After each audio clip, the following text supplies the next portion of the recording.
Needed to turn my microphone on. Alright, looks like everything should be working in order. Alright, looks like everything... I need to turn off my, the volume in my tab so that nothing blasts too loud and echoes. What I said is many content creators while having a small base at the moment. That may be true. leftypol is known for having some pretty good quality content. Oh shit, I'm not logged in. That's right. Whatever, I only need to monitor the Twitch from this browser. I can post in the chat and all that other stuff elsewhere. So yeah, how's everybody doing today? I'm gonna wait a little while before we get real into the stream today because you know, usually it takes people a few minutes to see the posts and hop in. There's no more Derek Chauvin trial, so I can't give the summary of that anymore. Seems like we still have some time on that though for the appeals and sentencing, but it's going to be a while before there's any news there.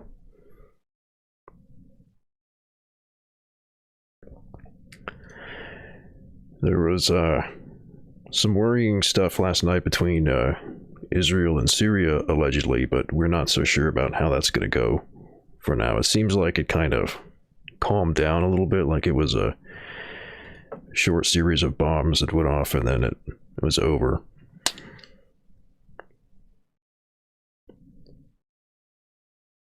Yeah, just checking Twitter to see if there's any updates there. Allegedly, there was a surface-to-air missile from Syria targeting an Israeli plane that had bombed something in Syria, and then it missed the plane, overshot, and landed in Israel near their Dimona nuclear facility. But details are a little shaky right now because this all happened last night.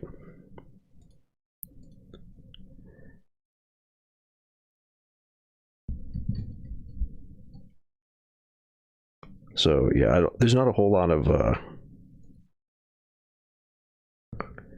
what do you call it? Not a whole lot of ongoing news like that to talk about. It's weird. I kind of miss having updates on the Chauvin trial, but at the same time, I'm glad it's over because that was a slog that went on a lot longer than it needed to, probably. Let's see, what do we got over here? Oh, we do have the Syrian missile story right at the top from Anon. Oh, here's something. We got a Zizek quote in the OP. So a nice picture of him taking it, you know, studio somewhere or whatever. And then the quote says, if I can. There we go, adjust the picture so it's fully in view.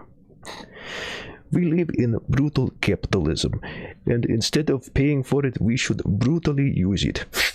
The problem isn't some idiot in power giving you money. Take the money, but take it without moralistic feeling of guilt. The next day, kill him, and if he says, but I gave you money, tell him, you idiot, why did you give me the money? Here there is no room for moralism. Be brutal. Hey, Trude, what's up?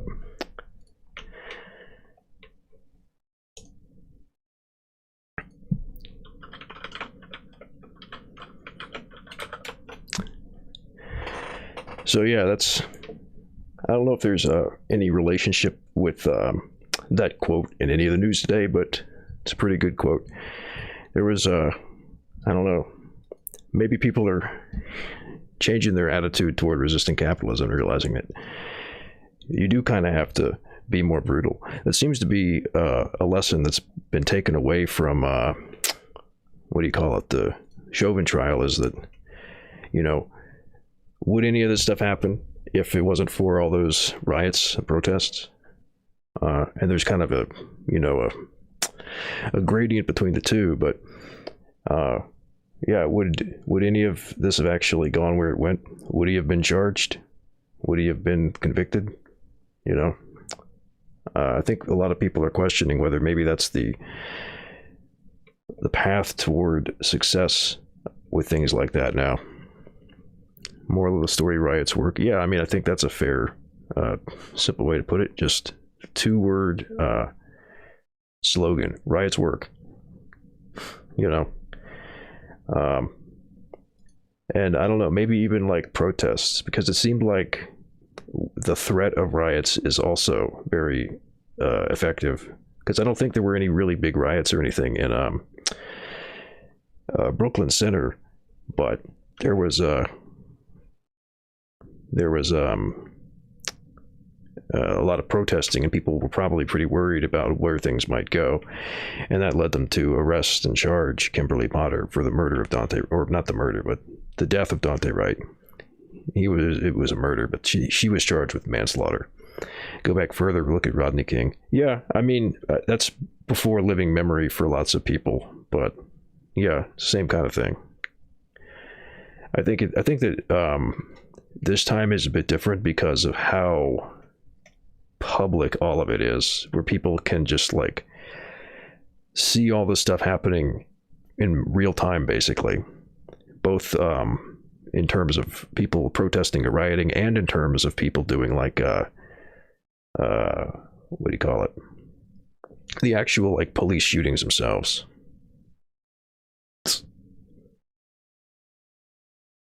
Let's see, what's this? Somebody found my channel is trying to advertise. What do you, fake followers? How do I, where is that? There we go.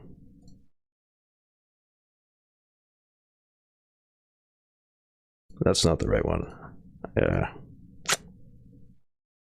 Whatever. I'll just leave it up. It's more posts in the chat. Thing about riots is they're chaotic and uncontrollable. Yeah.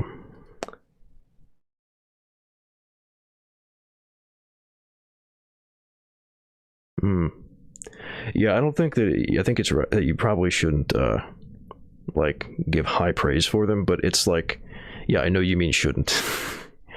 You probably shouldn't give them like high praise and stuff, because they're messy and all kinds of bad stuff happens.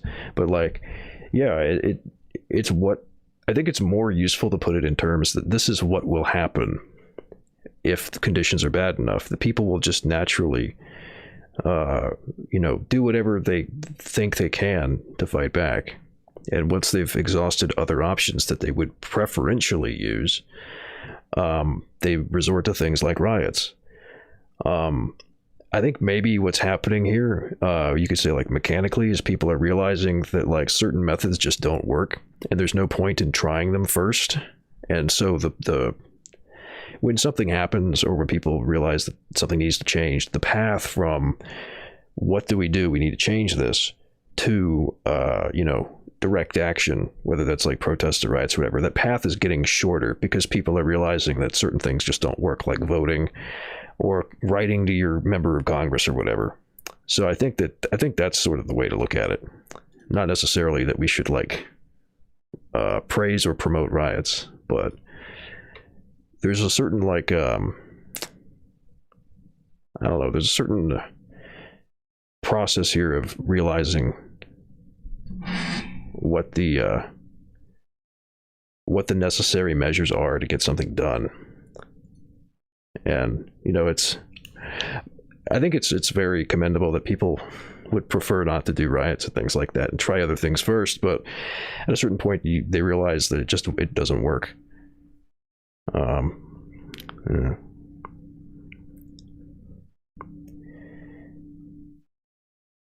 Oh yeah, the important thing to take away as leftists is how we can tap into the energy and channel it into economic activity. Yeah, I think that if people are willing to go out and do riots, they probably would be willing to do more structured and organized things that could be more sustainable in the long term.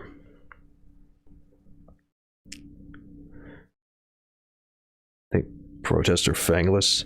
Yeah, I mean, it depends. I think that because there's kind of this gradient between protesting and rioting, I think that protests can be sort of this threat of a riot, in a sense, which could be still using leverage without necessarily, it's like a deterrent or it's a potential threat.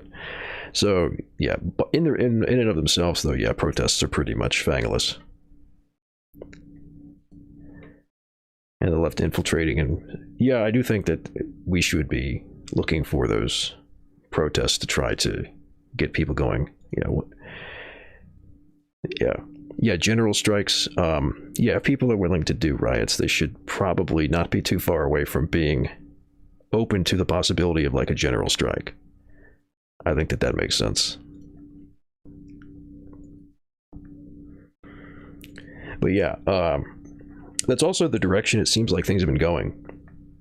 Having been watching the just the daytime protests, day gang in like Brooklyn Center, it seems like people are very much open to talking about organizing and class politics and socialism. I mean, I've seen a number of speakers talk about the need to have some kind of far left organization, whether that's like something along the lines of the Black Panthers or it's just like unionizing. I keep seeing people tie that the current zeitgeist around like police violence to capitalism and class, which is really good. It's a huge change from last year. We had some like really radical speakers last year, but as a proportion, they were not that big. So this looks like a good change. Oh, I do think that unions would be useful. I think that they'd certainly have their place. I don't think by themselves they're going to be the answer. I think that's also the problem that lots of people have with talking about building a labor movement, is that they want to find like the one method that'll do it. But I think that it's better to use a bunch of different methods, and the ones that have some kind of benefit or function that serves us, we keep using them, and the ones that don't, we can phase them out and move on to something else. But yeah, like unions, big deal, because that's like businesses have become so detached from like, I mean, deterritorialized to be like the term. They become detached from like nations, anarcho-Leninism. I mean, that's not the craziest thing. There's a whole like argument for like anarcho-Maoism and shit too. But I think the way I would put it, as like an anarchist, would be that there's really useful and good things in all these different theories and praxes, and you can find the useful things and extract them. That's kind of a typical tendency, but yeah, I do think that Maoism and anarchism do have lots of overlap.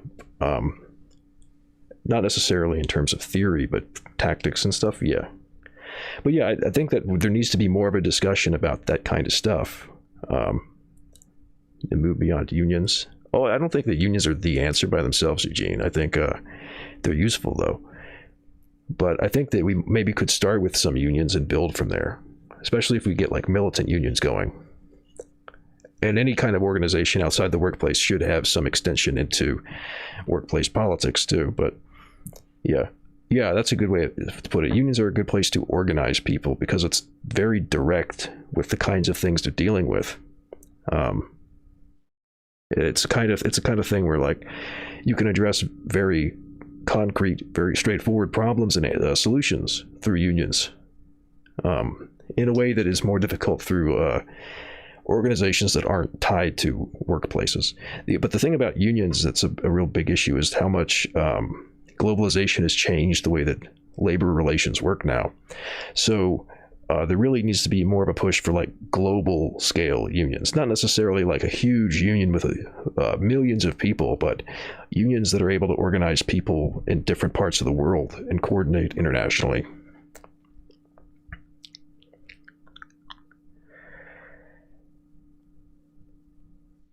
But yeah, I do think you're right that people need to have institutions of their own. Like, I don't think we're going to reform the standing institutions towards something that's going to be amenable to people in socialism. So we might as well start now with building dual power and coming up with like alternative healthcare systems, for instance, especially like the United States. And the Black Panthers were doing that kind of thing, which is why it's really good that people are looking into that sort of thing now.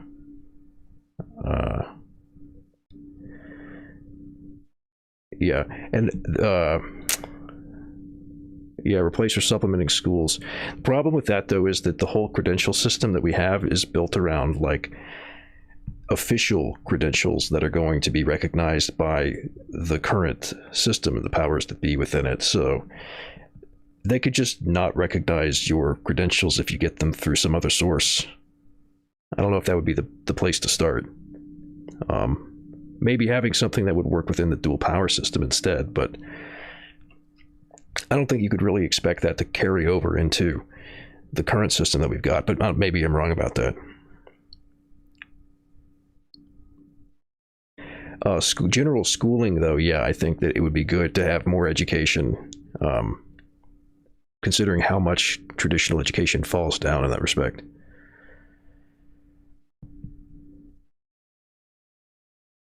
Locals led by the IWW. I'm not sure how influential the IWW is. They're still around, but yeah, like even just like to getting people started, it like if you have some shitty org or union or whatever locally, it's still like you're better off just trying to like get your feet wet with it. And if it's bad, you can leave. You could take some people with you maybe if it's really bad. But yeah, like I don't know. I think that it's one of those things where you find the answer through praxis more so than thinking about it. But yeah, I would definitely advise everybody to start, if you haven't already, like figure out who's in your area and at least like be familiar with the different groups in your area and maybe have contact with them, even if you're not involved with them. Like if they got mailing lists or something, at least you could see what they're up to if you're not, interacting with specific people in them.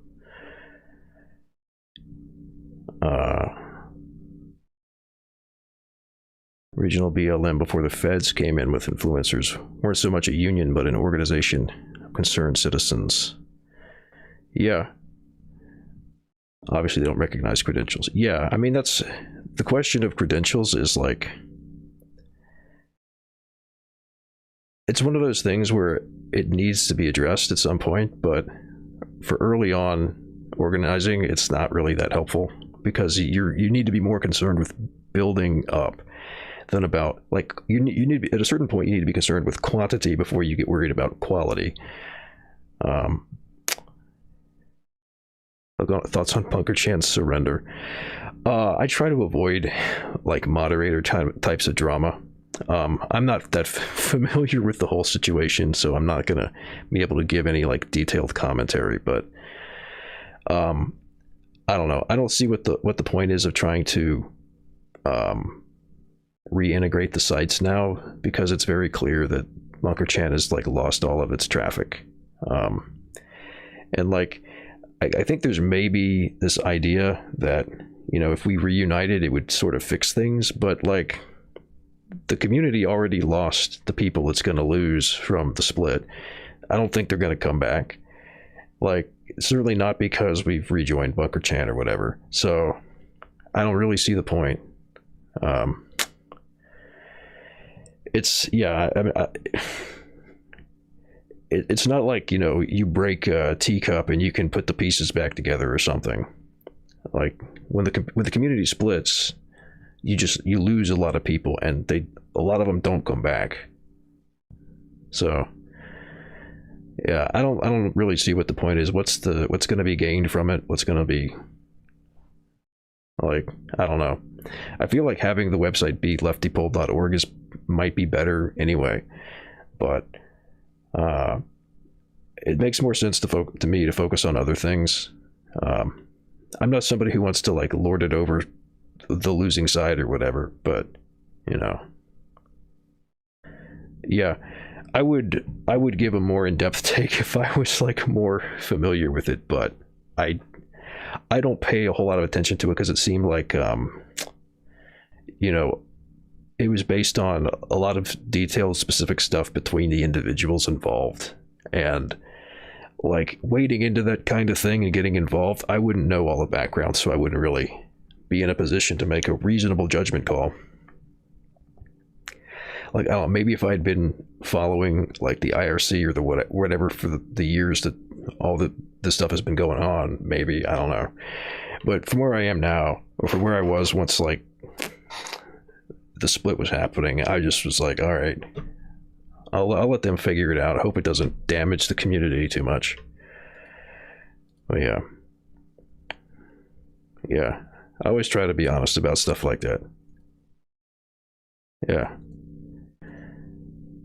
So many. I do think it's also important to like know your limits and be humble about things like that. You know, don't just grab onto an opinion because it feels right or whatever. Yeah. So many left communities have been rolled up after COVID world started. Yeah, it's a bummer. Like, there's a lot that had been going on and then stopped because you couldn't gather in real life anymore. Hey, SciTube Enjoyer, how's it going? Yeah, and like now they're all on fucking Zoom and shit, and it's just like,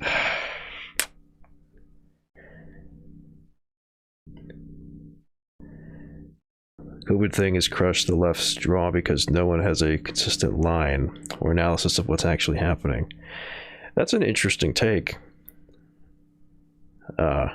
You get a few wingnuts like Cordeliers, Levitch, and Red Kahina doing their own thing. Yeah. It's extremely unfortunate just how important in-person contact is for organizing. Yeah. And I mean, I don't know, it wouldn't be so bad even if the online stuff was through more secure methods, but like, yeah, you know, so much organizing happens on these like proprietary social media sites now that it's like, I really hope that once COVID is over, or, you know, people are able to gather in public again, that it's not going to be, you know, people have an easier time going and doing organizing. So, yeah. I wish I could meet my comrades. It would be cool to have like a leftypol meetup, except for the, you know, obvious Scalowy aspect of it. That's the thing that people used to do a lot, was have like these communities would go meet up. But yeah, it's like a very real kind of security problem. If you're just like posting on TV about like TV and movies or whatever, then it's like, yeah, sure, who cares? But if you're posting about fucking politics, meetups are cool in theory, but like,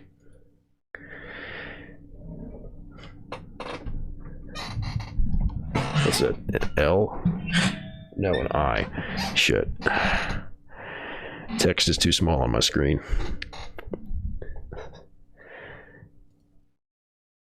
Biden's been signaling to put an end to it while saving as much liberal face as possible and making the left wing of Democrats look bad.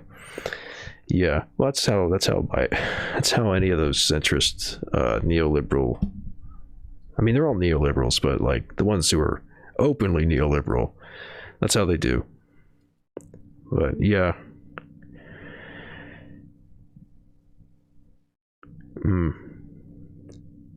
I don't know.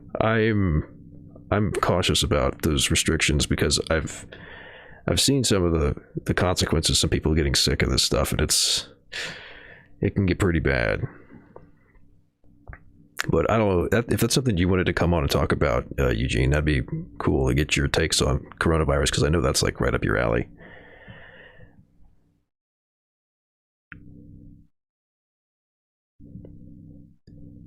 Yeah, I don't know if I'd be down for a leftypol meetup.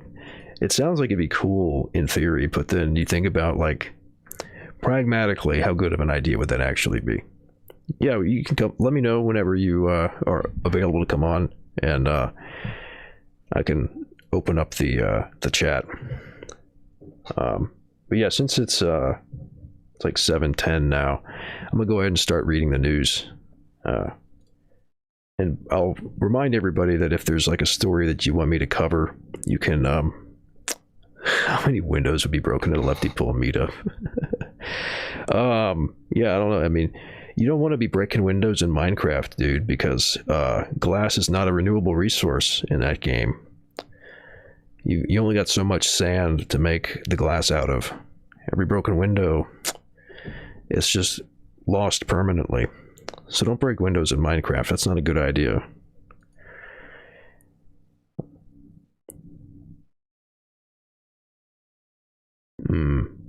Yeah. Well, yeah. If you want to talk about like coronavirus, that would seems like it'd be a good thing. People would be interested in, Eugene. I'm just being like a real what do you call it? Being a little obsessive about like ecology. Yeah, there's Minecraft is basically unlimited resources, so it's not like a big deal. I was just making a joke about breaking windows. All right, so yeah, let's get to the news. It's happening, and we were getting the information about it live. A Syrian missile explodes near Israel's Dimona nuclear site following Israeli airstrikes. So anything here should be taken with a grain of salt because this is still like from last night, and we're not necessarily too sure about the facts yet. Consider the source and all that. Yeah, whatever. Syrian missile explodes near Israel's Dimona nuclear site following Israeli airstrikes. Missile lands near reactor in the Negev district amid escalating tensions between Iran and Israel. A Reuters report about 90 kilometers north of Dimona reporter heard the sound of an explosion minutes before the military tweeted that sirens had gone off in the region. This is from Middle East Eye. A Syrian missile exploded near the secretive Dimona nuclear reactor in southern Israel on Thursday, following Israeli airstrikes on southern Syria. The Israeli military said the missile landed some 30 kilometers from the reactor, located in the Negev desert. Sirens had sounded in Abu Qranat, a Bedouin village not far from the nuclear site, the Israeli military said. There were no immediate reports of any injuries or damage. Israeli troops examined fragments of an exploded missile that reached the community of Ashalim, some 40 kilometers from Dimona. The Jerusalem Post reported that the firing of the Syrian missile came after Israeli airstrikes on southern Syria. The Israeli newspaper added that there were reports that the missile had been fired from the Syrian city of Daraa. So, I'm glad that they put a map in here to help people identify where this stuff is happening. So here's your map of the region, and it came from Daraa and landed near Dimona and these two inhabited areas. Am I accepting question? Sure. If you have questions, you can ask them in the chat.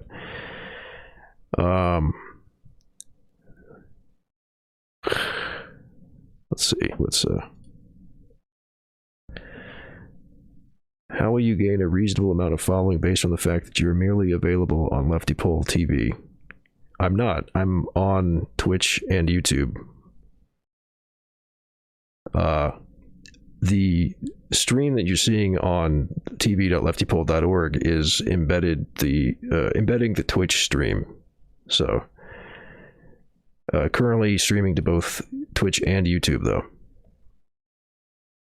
So the idea there would be to get people from either Twitch and or YouTube, and I've got a link to leftypol on my Twitch channel and my YouTube channel, so might grow the site in addition to getting some traffic to these streams.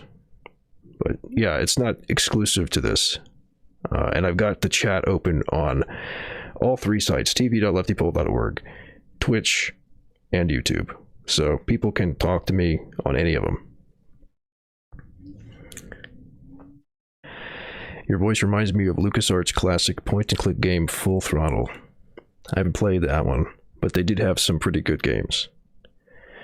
We need a way to stream natively off leftypol. That'd be cool, but it does take a lot of bandwidth. So that's something to keep in mind. It would be very basado. would be very based to have a what do you call it? A native leftypol stream. Yeah, lots of bandwidth, which is why like YouTube is pretty much the big game in town, and nobody's really in a position to threaten them. And why Twitch had to be sort of backed by Amazon for it to get to the position that it's in now.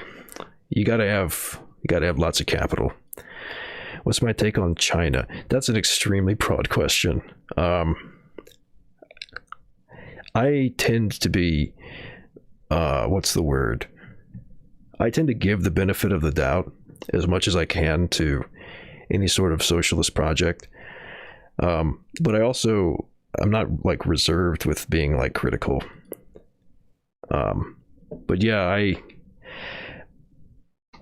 I would say I think that China is important to watch because they're doing something very differently than they've than have other projects have been doing. And this idea of like a communist party managing capitalism is interesting, but I suspect that it's not enough to actually accomplish the goals that they apparently want to accomplish, because capitalism works the way that it works. We'll see, though. I would be betting against the success of that strategy, but I could see it working. I mean, they certainly did like hoodwink the West into building up their productive forces for them, and like basically coming in and through like investment, doing a whole lot of industrialization for them. So that's been pretty useful. But I question whether they're in a position to like seize those means of production and, you know, completely separate from being dependent on exporting to the West so much. We'll see, though. I hope that they succeed. I always hope that the people in those positions succeed.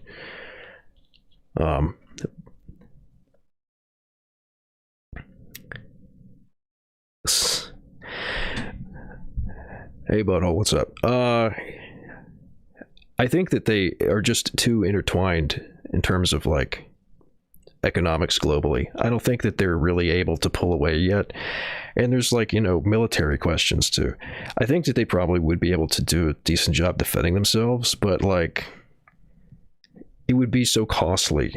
They're kind of in a position now where I'm not sure if they'd be able to like fully assert control. And they're kind of stuck for now, at least, under the like sphere of influence of the West a lot. So yeah, maybe with the collapse of the U.S. empire, China will rise victorious. We'll see. I would like to see that happen, but I have my doubts. Your take is that if you're too intertwined with the global economy, you can't into socialism. Not necessarily. I think that that's an obstacle in context for China, but, you know, I don't know about that always being the case. It certainly, you know, it causes some issues. And I mean, if you're dependent on global trade, it's easy to sanction you. That's definitely I mean, if you're more independent, it's not so much of a danger. But yeah, I mean, I don't want to get like really deep into a China discussion. I do want to read the news. I mean, I'm open to like questions, but we're starting to get into the weeds about specific policies. I appreciate the interest and engagement, though. I do want to get through the story about Syria and Israel.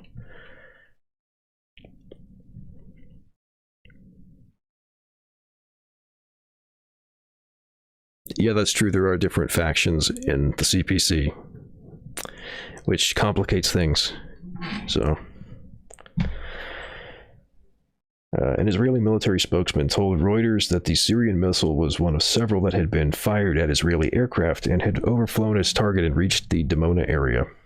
Israeli spokesperson Brigadier General Hidai Zilberman told reporters that the missile was fired toward Israel from Syria. As a rule, the Israeli military does not comment on its raids on Syria, hundreds of which have been carried out in recent years. A Reuters reporter about 90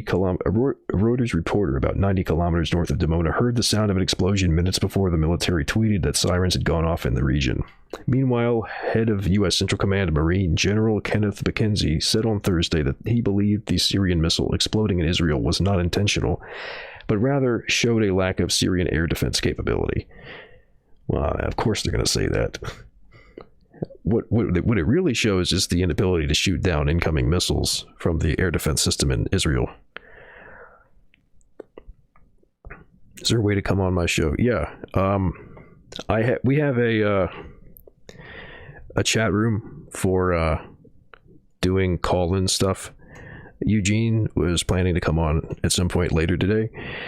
I can if you contact me on Matrix, my handle is the same as it is here and like anywhere else, Boss Agnostic. You can like send me a chat and I can invite you to our green room, and then we can discuss like when it would be good for you to come on the show. But yeah, definitely down to bring people on the show. There are yeah, like in the CPC you've got Maoist and the so-called New Left. Yeah, and they don't agree about the direction to take it, which is part of the issues they're facing. Is they don't have a united front, so it's not necessarily clear what direction the party is going to try to go in, because we don't necessarily know who's going to be in charge. So that's one of the kind of things that makes it difficult to make too many predictions about things like that. There's different strategies they might try, and different ones might work better or worse. Let's see. I think that it reflects actually incompetence in Syrian air defense. I don't believe it was an intentional attack, McKenzie said during Senate Armed Services Committee hearing. I mean, missing a plane with an anti-air gun is not like, or a missile is not necessarily like showing incompetence. This does kind of feel like they're distracting from the fact that a missile from Syria went from here to here without being shot down by any missile defense system. That seems like the real story here.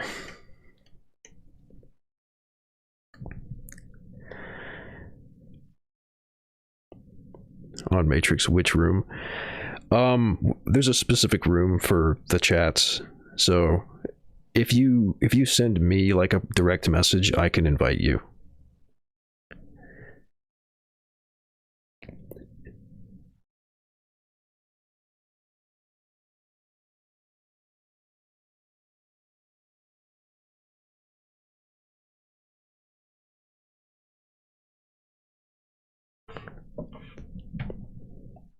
All right, let's see.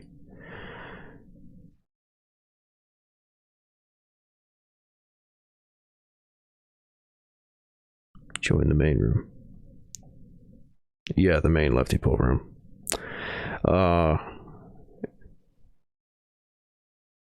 Yeah, all right. I got the message.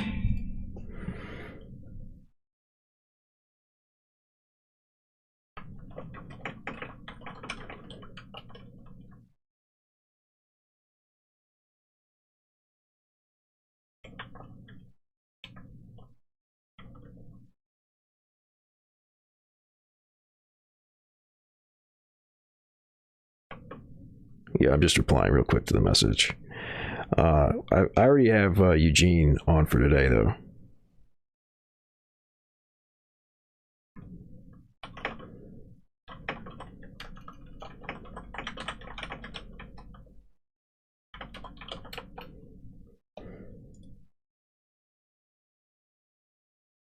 Okay, actually, Eugene just canceled. So, not tonight, maybe sometime next week. Do 2 guests. I've had 2 guests before. But Eugene just canceled, so that's looking like it's not going to happen. You have you gone. I'm not sure if that's intentionally a joke or not, but yeah. Yeah, let's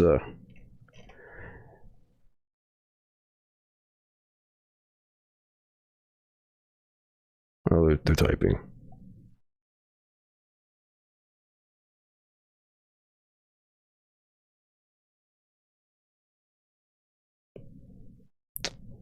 Let's see. I'll bring you to the green room. Since you're a new user and I haven't had you in the chat before that I can tell. Let me see. Yeah, seem like a new user. I'll add you to the green room so we can like talk about having you on. But I don't know about bringing people straight on from the chat. What do you think about some music to break up the silence? You know, I think that they do actually have, what do you call it? Like integrated apps that you can have people like recommend the music and stuff for Twitch. I need to look into that. Yeah. I think if I put on GetChan, I'll be good. Let me see. Oh, that's the wrong one. I meant to turn off the browser. All right, hold on. I'm getting a call. Let me see.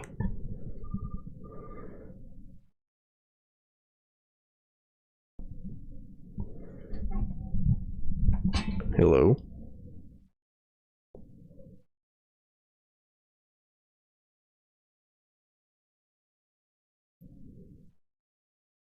Oh, you got an echo. It's mirroring my voice back.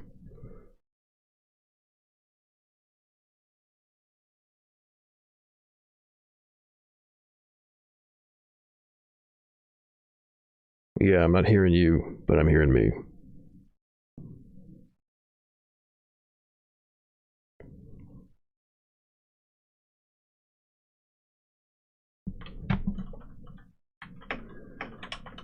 Well, all right. I mean, I don't think I could. Well, we can try this later. I'm doing a show right now, so. But I've got you in the green room, so we can figure that out later. But I don't want to work through a bunch of technical difficulties right now. But I'd be happy to try to get you on some other time. Let's see.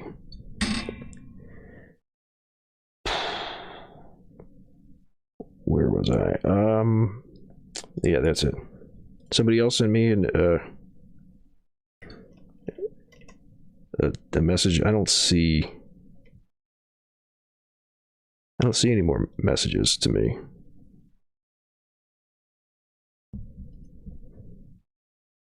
Oh, you're using a different name. Okay. Yeah. Yeah, that's cool. There's a bunch of different people using the stuff Creative Commons. Oh, somebody's got a butthole linked to. Oh, that looks pretty good.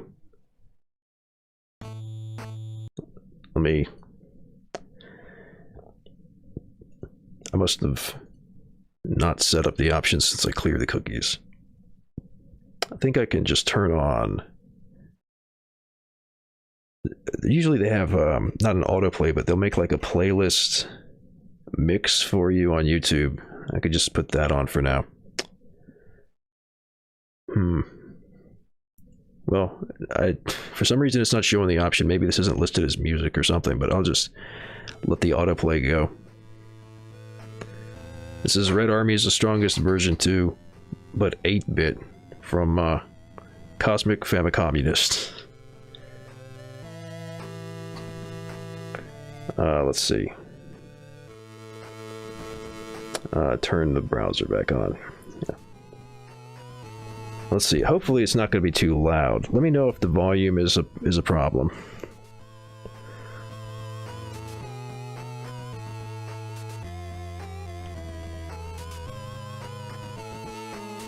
Yeah, just check it really quick with the... Yeah. Let me know if you want me to turn the volume up or down on any of the stuff going on in the background.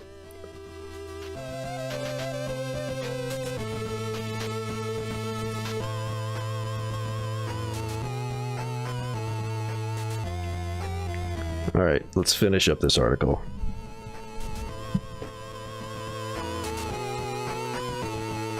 Air defense base targeted. The Israeli military said that in response to the missile landing near Dimona, it attacked several missile batteries in Syria, including the one that believed had fired the projectile that struck its territory. Syria's state news agency said Syrian air defenses intercepted the Israeli attack that targeted areas in the Damascus suburbs. Air defenses intercepted the rockets and downed most of them, the agency said. However, 4 soldiers were wounded in the attack, and some material damage was suffered, it said. The Syrian Observatory for Human Rights, a UK-based activist group, said the Israeli strikes killed a Syrian officer and seriously wounded 3 soldiers. An officer with the rank of lieutenant in the regime's forces was killed in the Israeli bombardments targeting an air defense base in the Dumair region east of the capital, it said. A Syrian military defector also sounds legit. Also told Reuters the Israeli strikes had targeted locations near the town of Dumair, some 40 kilometers northeast of Damascus, where Iranian-backed militias have a presence. It is an area that Israel has hit repeatedly in past attacks.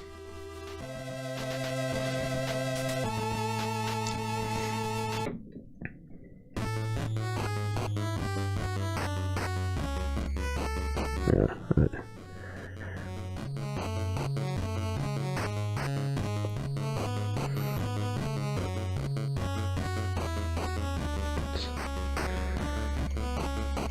All right. Yeah, I know, right? Syrian Observatory for Human Rights is from the UK. I need to pull out a special overlay for this one. They're fucking everywhere, dude. Yeah, that's about what that looks like to me. Fucking Human Rights Watch type shit. Alright, an eye for an eye. Tensions are high between Israel and Iran over Tehran's nuclear program and a recent surge in sabotage attacks, some of which the regional rivals have blamed on each other. Iran has been promising revenge after the recent sabotage of its Natanz uranium enrichment plant. Iran said it believes Israel was behind the incident when a small explosion hit the plant's electricity distribution earlier this month. Israel did not claim responsibility for the incident, but unsourced media reports in the country attributed it to the Israeli security services carrying out a cyber operation. The New York Times, quoting unnamed U.S. and Israeli intelligence officials, also said there had been an Israeli role in the attack. On Saturday, Iran's conservative Kayhan newspaper published an opinion piece by Iranian analyst Sadollah Zarei, suggesting Israel's Dimona facility be targeted after the attack on Natanz, Haaretz reported. Zarei cited the idea of an eye for an eye in his remarks. Action should be taken against the nuclear facility in Dimona, he wrote. This is because no other action is at the same level as the Natanz incident.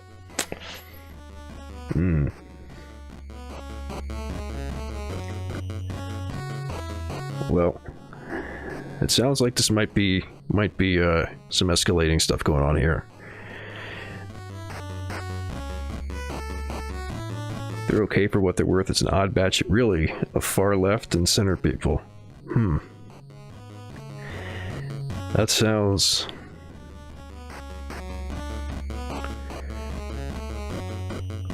I don't know, it sounds pretty suspect to me, but I don't know. This is the first I'm hearing of them, so I'm just going with my gut.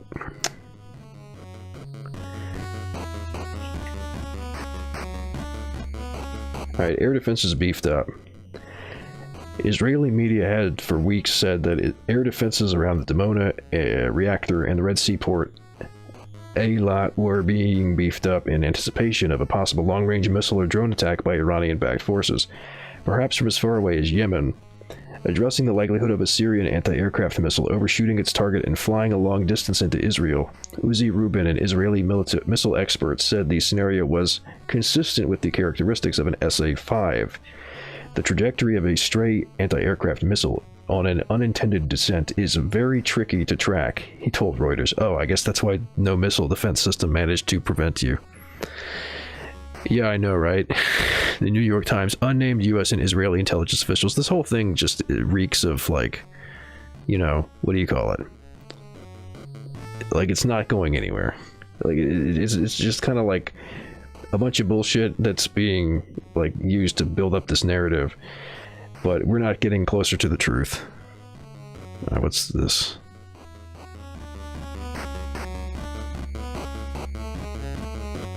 Oh, all right, I don't have time for that right now. Which was the one I was on? Yeah, this is it. All right.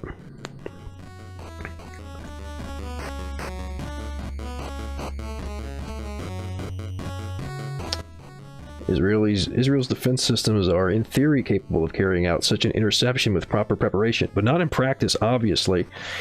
But it would be at the edge of the capability envelope. Okay, so let me translate that. What they're saying here is we promise that this is only slightly outside of our capabilities. We definitely could have been able to do this if conditions were a little bit different, and if anything was easier to hit than this, we definitely would have got it. Just pure cope after their missile defense system completely failed. So that's wow.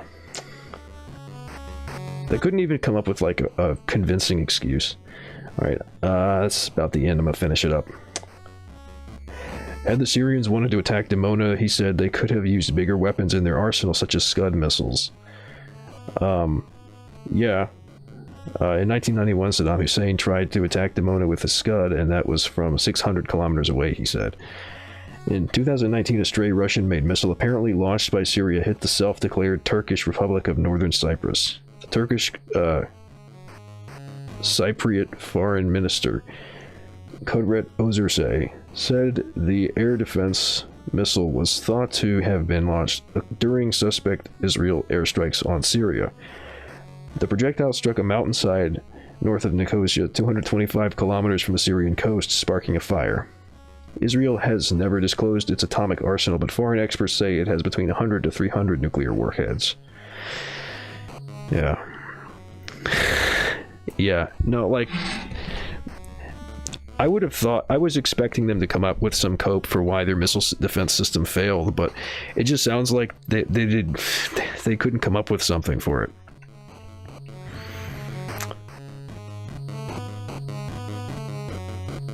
Yeah, all right. Yeah, and this does not bode well for what do you call it, like a mutually assured destruction or whatever kind of situation, at least from like Israel's perspective, because now it's like, well, shit, you can't shoot this random anti-aircraft missile down, and it managed to travel from Daraa to Dimona.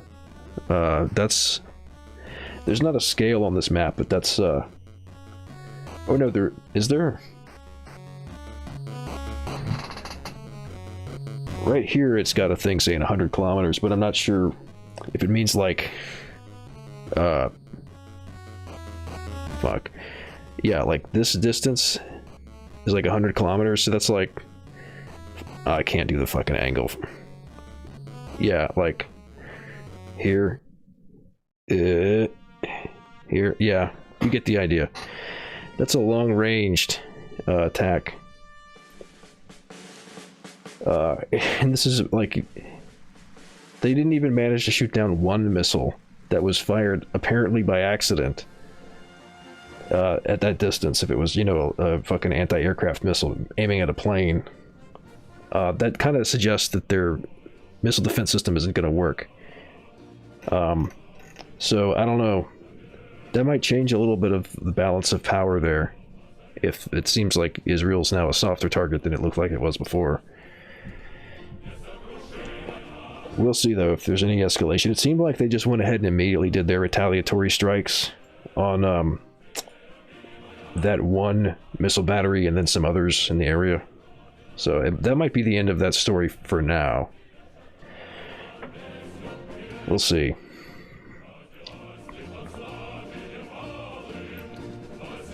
Alright, so let's see what's up next. COVID-19 in Syria. SDF's killing of civilian during curfew reminiscent of IS rule.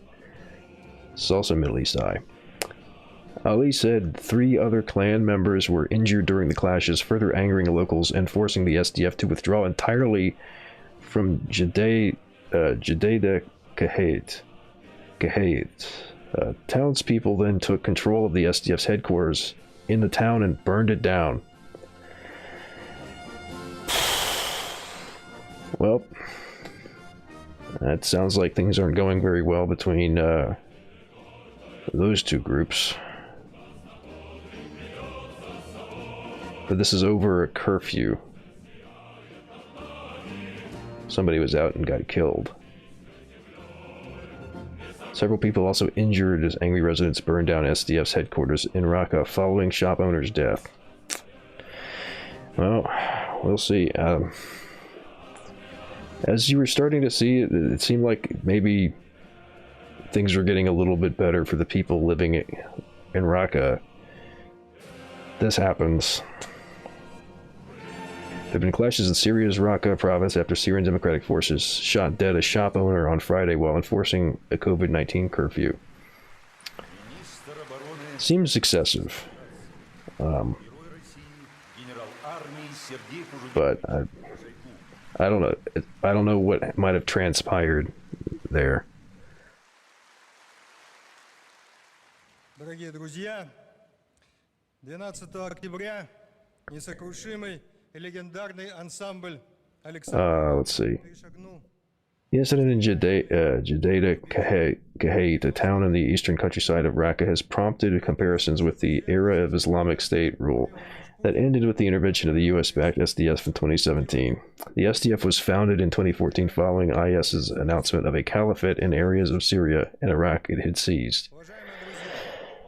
Saleh was trying to justify to them that he needed to open his shop to gain money in order to feed his family in this bad economic situation. It's from an eyewitness to the shooting of Saleh al-Ali. Kurdish groups which have run autonomous Kurdish majority areas since 2013 joined with local Arabs to form the group. The alliance ousted IS from its de facto capital Raqqa in 2017 and then in 2019 seized the group's last Syrian holdout in the village of Baghuz near the Iraqi border.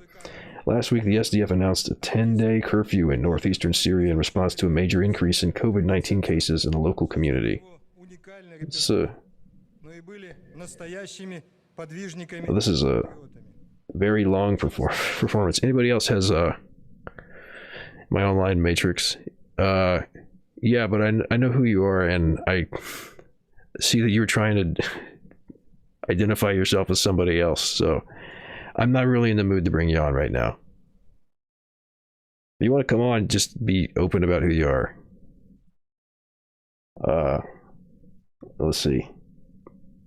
Maybe there's another song. If somebody wants me to post, if somebody wants me to play some music,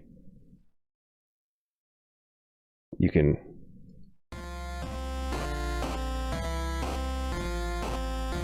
post the link in the comments.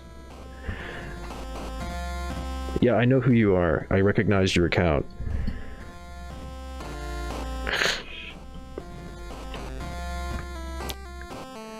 Oh, there's a local file on leftypol. Nice. Oh, okay, this is a video about this story. Or no. No, this is some other thing. Let's see.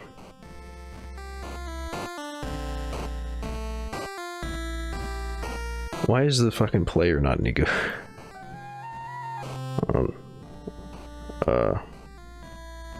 Alright, set the loop.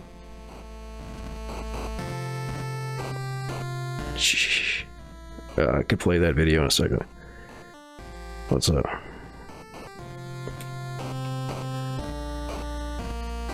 I'm not using several usernames because of troll intentions. Yeah. Well, I mean, I know who you are. I don't know why you didn't identify yourself immediately, dude.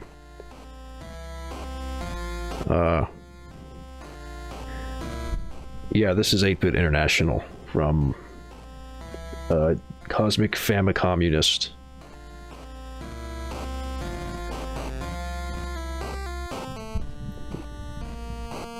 Happy Lenin Day. Is that today? The 22nd?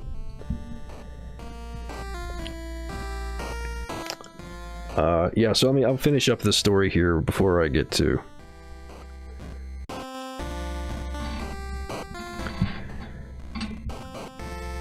Alright, look, dude, I don't want to play your games for today, okay? I opened a call to you, and you were just playing my voice back to me. So, like, I'm not gonna mess with it.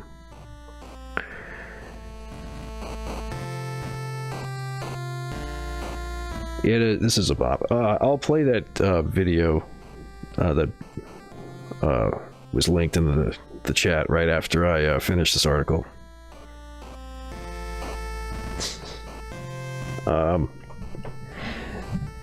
I might skim over this a little bit because it's kind of long, but it's not a good sign to see violence erupting again in Raqqa. Whoever is involved. Let's see. The SDF was founded in 2014 following IS's announcement of a caliphate in areas of Syria and Iraq that is seized.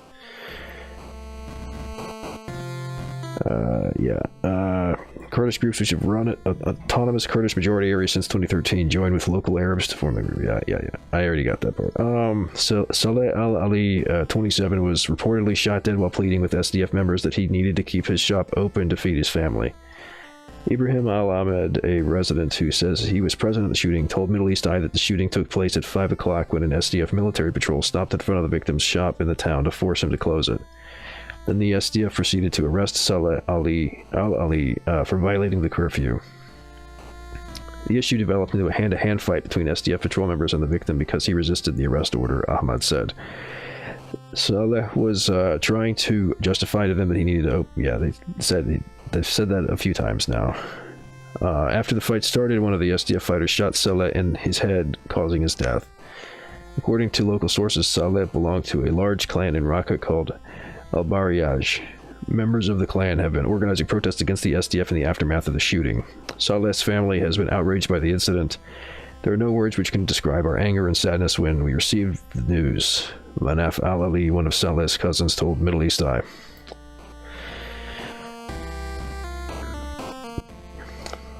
This is the village of Bahuz in Syria's Deir ez-Zor province, which is the village where this happened, I think it said. Or no, this is like near Raqqa, right? Yeah, so this sounds like this might erupt into something bigger, but hopefully they figure this out, because that's pretty grim.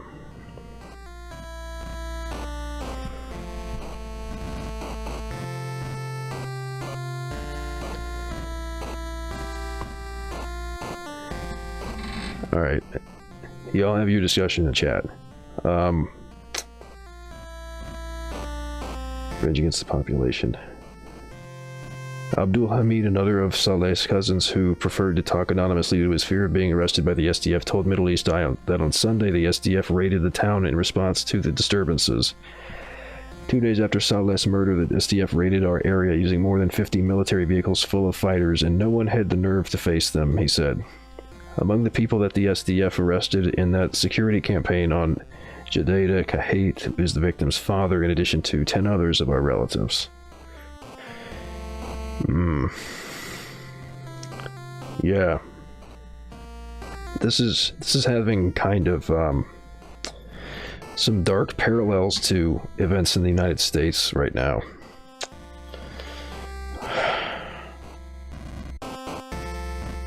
Yeah, in a statement to the Middle East Eye, Commander Abu Awas, the head of the Military Relations Committee of the SDF in Raqqa, denied any significant escalation between the SDF and clan members following Saleh's death. In fact, the issue that occurred is simpler than it sounds, he said. There is no dispute with the tribes in the area, and what happened has been resolved, he added, without elaborating. Disputing Awas' account, Abdul Hamid said what happened was the opposite of what the commander from the SDF stated. Man, I feel like people who've been here been through a lot of shit already. They don't need more crap. I don't need more deaths. And Ahmad said the situation was still tense in Jadeda-Kahate, with locals fearful of further military operations by the SDF in which they could be hurt. Northwestern Syria, which has a population of around 5 million people, has reported around 13,000 COVID-19 cases, including more than 400 deaths. However, the real numbers are believed to be much higher, with clinics set up to deal with the virus said to be full. The World Health Organization said last month that it would oversee a vaccination campaign in Syria, which is expected to start in April. It said its aim is to vaccinate 20% of the population by the end of the year. That's not real fast. Yeah. I mean, that sounds like just unjustified use of violence and then not being able to handle the fucking outcome afterwards. That's fucked up. Yeah, things in North Syria have been getting worse since COVID. I mean, of course, not helped by Turks and Islamist groups. Yeah. I mean, there's a whole... Syria is just keeps getting more complicated and worse, it seems like.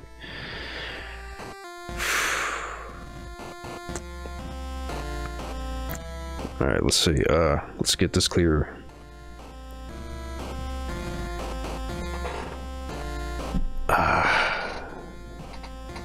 Yeah, we played a little bit of the aftermath of the debate yesterday. Crumply, I'm not going to have you on today. Maybe another time, but you've been kind of belligerent right now, so maybe sometime next week. We'll see. I don't know if I would say that Wolf won the debate with Destiny, to be honest. I think he lost by having the debate.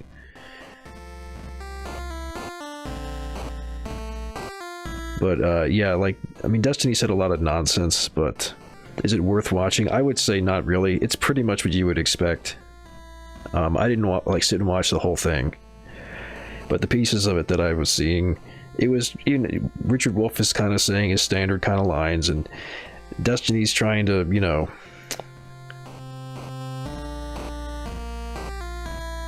Destiny's trying to, I don't know, do these gotchas, basically. He's not really even poking holes in the argument. I was going to say that, but he's not doing it. He's just like doing gotcha kind of shit, which is just really boring to watch, honestly. And like, Wolf isn't doing any like spectacular debate shit or whatever. He's kind of just saying, Boss Agnostic versus Destiny win. I'm like against debates on principle, so maybe if Destiny did like some other kind of format, but I'm just out of principle, like what do you call it? I would just not do debates. I know it's not the first time people have like made jokes like that, like, oh, go debate Vosh or Haas or Destiny. Like, yeah, I don't even really like putting Destiny on in the background of the stream. I feel like he's one of those kind of people that's what do you call it? Just like a bad influence. So yeah, Destiny does a Gish Gallop. Yeah, pretty much. Might be a little bit more sophisticated than that by itself. Like, the kinds of bullshit that he works into the Gish Gallop is like his signature thing, with like these neoliberal talking points. But yeah, like in a nutshell, that's what his thing is. I'm surprised that people still fall for it, but what can you do? I guess because the thing is, like, the Gish Gallop started with like creationists, so it was like very obvious bullshit for a lot of people. But then if you're talking about like neoliberal policies and like establishment economics that is seen by people to be correct and the right opinion and like the pragmatic or whatever, it's easier to get away with something like a Gish Gallop. Yeah, it is two different languages, like Wolf trying to be kind of doing a straightforward lecture, and Destiny trying to like throw out as many gotchas as they can. Yeah. Destiny introduced me to that. Oh yeah, I'm sure Destiny would accuse other people of gish galloping. It's like a useful. It's useful to be able to point it out and identify when somebody else is doing it, but yeah, he does it himself all the time. He's a con man. Yeah, he's definitely. I mean, I don't know. He's not necessarily conning his audience per se, but he does pretend to be like this well-informed, super smart, incredibly skilled debater, which he isn't. He's like very gimmicky. He's a snake. I did watching it. Yeah, you don't. I would not recommend putting yourself through the experience of watching Destiny.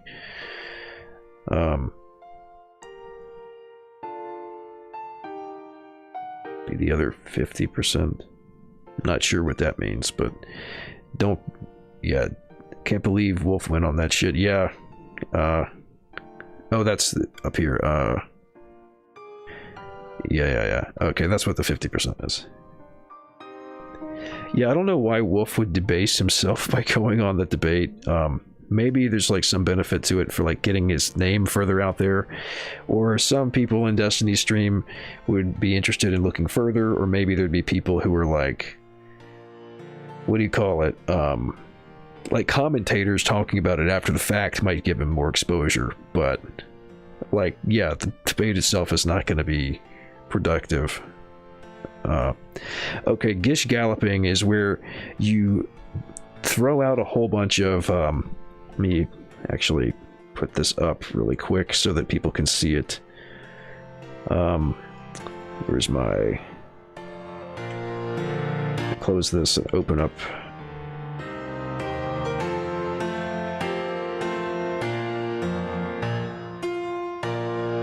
Oop.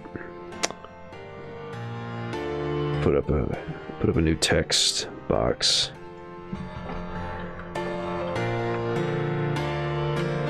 There we go. Gish gallop. Here we go. So here's the term we're discussing. Gish gallop. A gish gallop is a rhetorical strategy in like debate, and what you do is where you have, so a debate works where you have like allotted time slots to talk about your case that you're trying to win. A gish gallop is using your time slot as effectively as possible to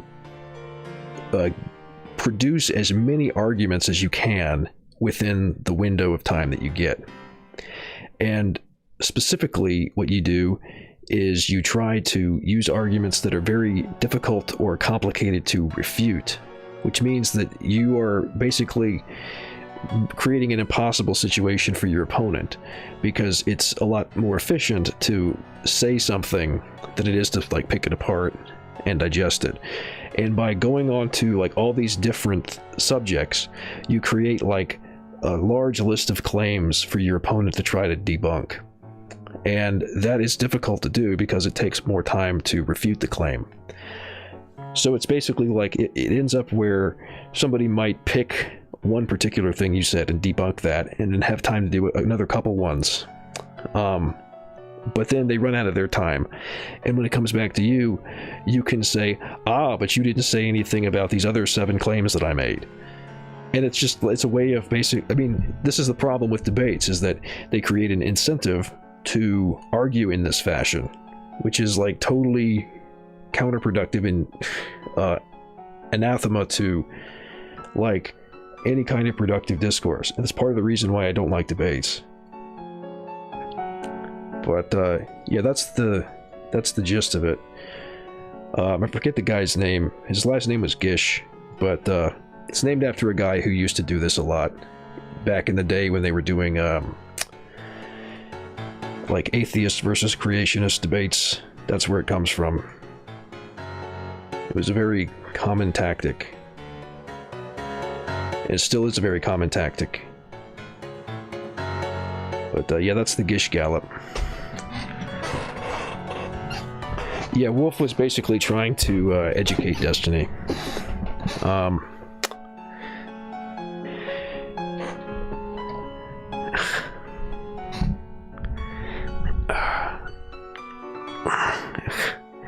I want to gish gallop you. Yeah, it does sound like a sex move, doesn't it?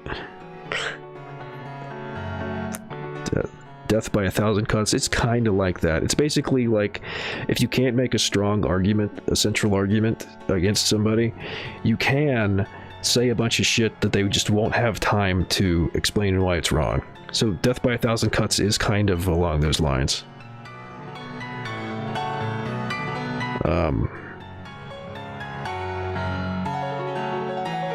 Oh yeah, he kind of was accusing Wolf of doing the Gish Gallop, because he's saying like, yeah, because Wolf would like try to explain how modes of production work and like how they develop through history, and so defining capitalism it's useful to like look at how it developed historically and to contrast with previous modes of production. And Destiny is basically saying that he's like not properly defining capitalism by putting it in context with like feudalism, and saying that like he's giving him a bunch of like unrelated bullshit. So that's, yeah, he kind of was accusing Wolf of doing that. Music slightly too loud. All right, thank you for the feedback. I can just drop it like 5 to 10 decibels.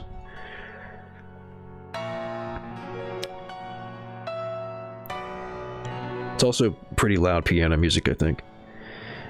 New phrase acquired. Yeah, it's useful to be able to identify this kind of crap, because you can't really argue against it directly. You have to point out like that it's an underhanded tactic and it's not worth replying to if you're trying to debate somebody, but you shouldn't really.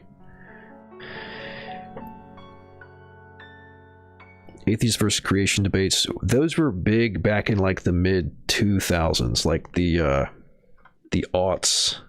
So like the 2004 to 2008 or whatever was like the real heyday for that stuff. There's like a huge thing in the US with like creationism being taught in schools. That was like a legitimate like policy debate that is still kind of ongoing. There's lots of places in the US that still teach like biblical creation stories in biology classes. So like it's not over even really, but the big phases where you had people coming out doing public debates and stuff, you had like the new atheists going on tours and stuff. That was like yeah, like the mid to late 2000 aughts. Oh yeah, the United States is real fucked up about this kind of stuff.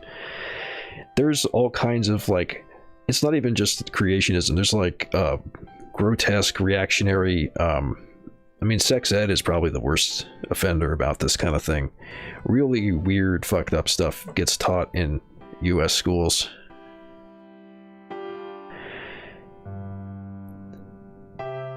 Did Hitchens ever do one? Do what? I mean, Christopher Hitchens was one of the big new atheist debate bros in that whole thing. Christopher Hitchens, his brother Peter Hitchens is like a conservative, and he does like debates and stuff still. Christopher Hitchens is dead, but Peter Hitchens is still alive. Do one of those creationist atheist debates? I'm sure he did. I think there was one at some like forum in England where it was Christopher Hitchens and Stephen Fry against like a couple of church officials, and the debate was it wasn't creationism, but this was the closest that I've seen him directly do, where he was like arguing if whether the church is a force for good in the world. That was like the debate topic. I don't know if he's done like a creationism one though. Dawkins was the one that they always had do creationist debates.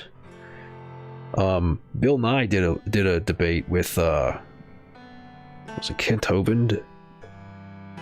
Like the guy who runs the Creationist Museum, which is a thing in the United States. The United States has a Creationist Museum that explains how God created the earth in 7 days and all the species at once. You know, that's a thing. It's a big money maker. All this stuff is tied to money and political influence.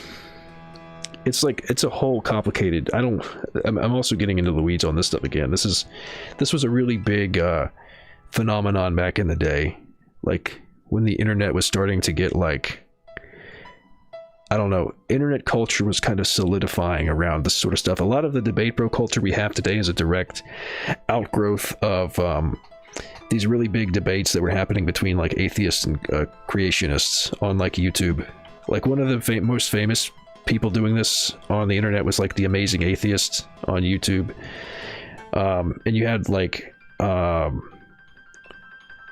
blanking on the guy's name, Ray Comfort, for like creationists, all kinds of like just bizarre debates.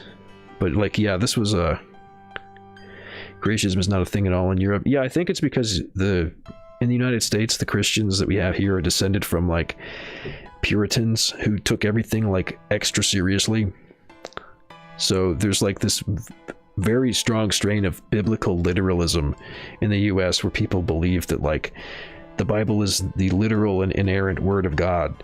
And like the King James version or whichever one they're using. It's fucking weird. I don't know if there's, well, there is a trend like this in other parts of the world because US evangelicals are exporting it to places like Africa. But I think it developed by itself here and didn't really show up anywhere else independently. But yeah, it's wild. I feel so old. Like all this was like the late 2000s, mid 10s. So much happens. It feels like it was in the 90s. I know, right? The 90s is a whole other beast. But yeah. Yeah, it's crazy. All right, so that was all a tangent from talking about gish galloping, and gives you maybe, this is like what Wolf was doing, talking about how feudalism leads into capitalism. We're talking about how the sort of new atheism versus creationist debates leads into the debate bro culture that we have now on Twitch with people like Destiny. All of it's informed by that, and I think probably goes back further to like news groups and shit, but that's before my time. So yeah, that's like a huge influence that is still being felt today. All right, let's go back to the news stories. Here's something from Ukraine. Hopefully this is a good sign, but I feel like it might not be. Russia to withdraw troops from deployment on border with Ukraine, Moscow confirms, as major SNAP exercises in Crimea conclude. The chief of the country's military revealed on Thursday that a number of units of the regular army and airborne divisions have been transferred to the area near the shared border with Ukraine as part of surprise military exercises. The buildup had caused alarm in Kiev and had been cited by Western nations as a political precursor to an invasion, which the Kremlin repeatedly denied.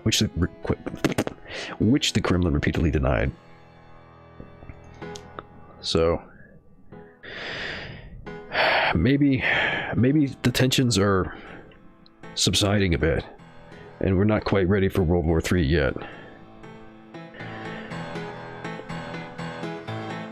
This is... There's no sound anyway. So I guess this is just video of the Russian missiles being lost in their tests and exercises. Russian Defense Minister Sergei Shoigu has announced that troops deployed in the west and south of the country in recent days will soon be returning to base, saying they have now passed tests of their combat readiness. The chief of the country's military revealed on Thursday that a number of units in the regular army and airborne divisions had been transferred to the area near the shared border with Ukraine as part of surprise military exercises. The buildup had caused alarm in Kiev and been cited by Western nations as a potential precursor to an invasion, which the Kremlin repeatedly denied. According to Shoigu, the goals of the sudden inspection have been fully achieved. The troops demonstrated their ability to ensure reliable defense of the country. So maybe they were just trying to spook people a little bit. Like they're just flexing, but now they're retreating. Yeah. If we come from monkeys, why are there still monkeys? Yeah. My favorite of those arguments is the banana one, where it's like, look at this banana. It's like so perfectly shaped. We were talking about creationists, yeah. because that was like the precursor to the current debate bro thing was the creationist atheist thing. Yeah, my favorite creationist argument was the whole banana thing. It's like, look how perfectly shaped it is. It fits right in your hand. It's got a handy little tab you can pull to peel it. It fits like perfect size for your mouth. Ignoring, of course, that bananas are a cultivar, and wild bananas don't look anything like that. But yeah. Look at this penis, perfectly shaped to put in your... Yeah, I know. It's very phallic. It's hilarious to pick for like these sexually conservative Christians to be using that as their argument. But yeah, NATO does this kind of shit all the time. Yeah. So, you know, they're going to be making a big deal about it, making it seem worse than it is, like for the headlines, for the clicks, and also to try to make Russia look worse. But I think that we are kind of in a situation where tensions are going to keep going up. So for now, maybe they're going to subside, but long term, this is going to continue bubbling. What's this? Oh shit, I forgot to play that video between the articles. I got distracted by these fucking creationist atheist debate shit. Yeah. Oh, there's Ministry of Defense released footage of troops storming beaches in Crimea, simulated war games. Landing ships making ground on the disputed peninsula. In a statement, it said the exercises allow you to practice the tasks of landing troops and overcoming the anti-landing defenses of the conditional enemy. Yeah, so this is also, I mean, it's an exercise, of course, but it's also a flex of power. So this is oh, it's 10 minutes. We're not going to watch all of that.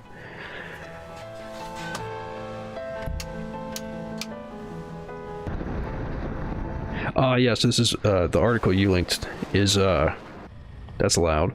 The article you linked is about, NATO exercises in the same vein. So yeah. That's...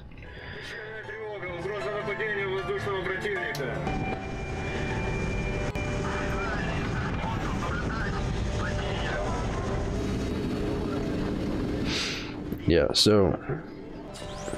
I think this is actual footage of these, events.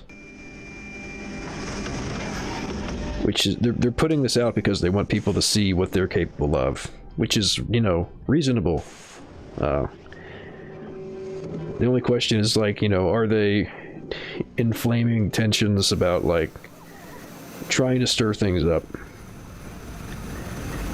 But, you know, this is a typical kind of thing people do when they are, or animals too, when they feel threatened, is to make a show of force and say, like, hey, look, I don't want trouble, but if there's trouble, it's going to be costly for both of us, and maybe I win. So, that seems to be what was going on in Ukraine with Russia's military exercises. Since they're pulling back now. But yeah.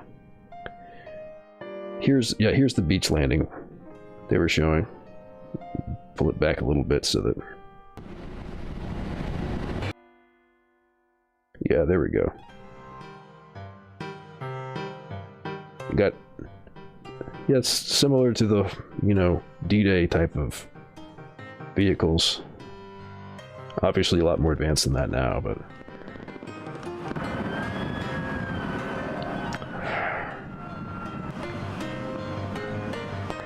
Yeah, basically kind of a big, you know, don't fuck with us display.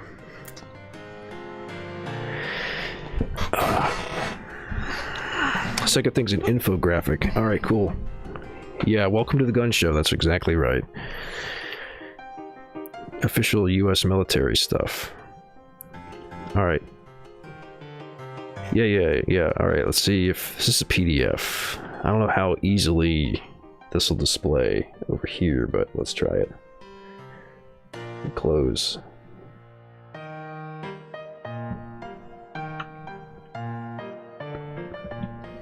Yeah, so what is, it's a Defender Europe is 21 is an annual, a large-scale U.S. Army, Europe, and Africa-led joint multinational exercise. I love all the buzzwords.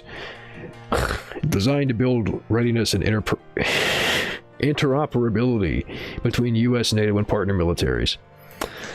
So this is Northern Europe. It looks like that's, yeah, like that's Denmark. This is, yeah, okay, oh yeah, there we go. That's the Southern Europe, much more easy to identify. So, yeah, 28,000 multinational participants, 16 nations hosting exercise-related activities. God damn. Yeah, so like freaking out over the stuff happening with Russia's kind of embarrassing in light of this stuff. Over multiple months, March, April, May, June, is there any? Yeah, 2,100 National Guard soldiers from 5 U.S. states are participating, 800 Army Reserve participants. All numbers are approximate and location subject to change. So we've got, what are they? Is there a key showing what these things are? But it looks like they're dropping bombs. They got Navy ships all up in here. I mean, like, what? So, like, how many different symbols are they using? Alright, so let's see. In March, we've got a battleship, symbol, personnel, and 1,200 pieces of equipment begin moving from the U.S. to ports in 4 European countries, and a 5th port will be used for deployment in June. April, we got a plane symbol, I don't know, garage symbol, a wrench. We got 12 European countries' airports receiving equipment. What the fuck is playing in the background? Oh, this is a sheet music boss playing just... I guess this is going to be the Russian version of that song. Yeah, 3 Army pre-positioned stock sites being utilized with 1,000 pieces of equipment being drawn. 4 countries hosting 5 logistics centers in, that's April. And then in May, we've got 1,200 countries posting multinational live fire exercises across 31 training areas during immediate response. 9 countries hosting air and missile defense activities during immediate response at Saber Guardian. 3 countries hosting 4 airborne operations during swift response. 1 joint logistics over-the-shore operation during immediate response. And 1 hospital exercise, including a joint theater medical evacuation, Saber Guardian. And then in June, 6 countries participating in the Command Post exercise, which includes V-Corps from Fort Knox, Kentucky. So that's like, here's the 26 participating nations. Bosnia and Herzegovina, Bulgaria, Canada, Croatia, Estonia, Georgia, Germany, Greece, Hungary, Italy, Kosovo, Latvia, Lithuania, Moldova, Montenegro, the Netherlands, North Macedonia, Poland, Romania, Slovenia, Spain, Turkey, Ukraine, United Kingdom, and United States. Jeez. This is like... It's... honestly, kind of makes the whole situation in Ukraine seem a little... almost pathetic in comparison. I guess I kind of hear the Russian influence in this, but yeah, it just makes me think of Nintendo music. Yeah, hilarious when the U.S. gets offended in confrontations in China's sea. Yeah, I know, right? All this kind of shit that they do, it's ridiculous. Oh no, I know it's Nintendo. I'm just saying this is supposed to be like a Russian reinterpretation of all this other music. So this is like the Zelda theme, but it sounds Russian. But I mean, I'm not hearing the Russian part, I'm just hearing the Zelda part.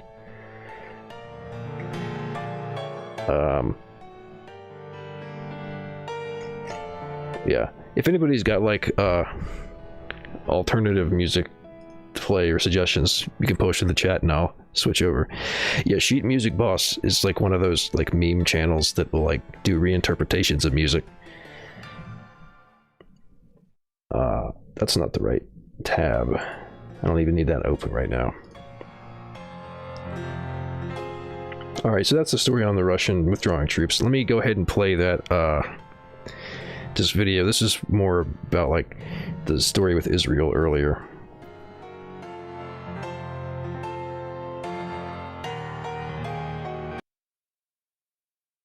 Oh. For some reason this player doesn't like to work.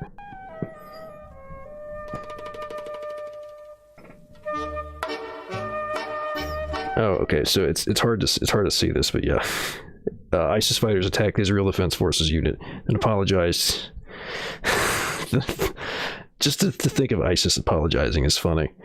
Claims former commander. And then the meme says, ISIS commander, everyone stop firing, we're shooting at our own men. Massive evidence of Israel treating wounded ISIS fighters. And then, yeah, this picture.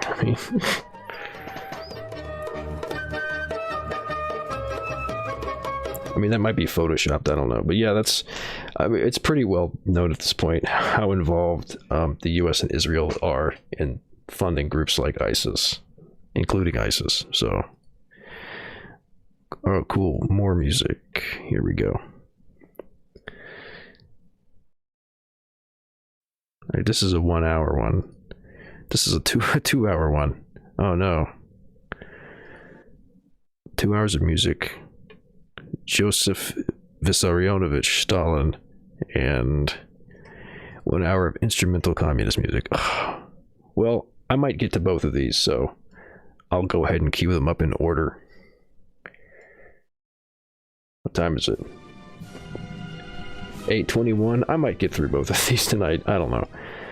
I don't really want to be going late, but yeah, it got to like Russian interpretation of video game music because I just let it autoplay. That's the YouTube algorithm for you.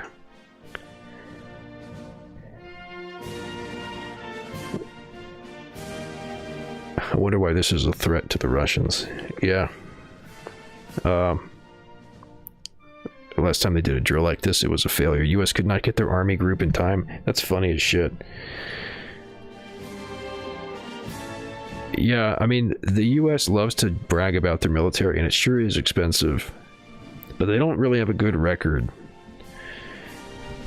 I mean, they serve their purpose well enough, I guess, which is to help them manage chaos, to help control, like, what do you call it, the petrodollar and shit, but, like, it's not great at winning those wars.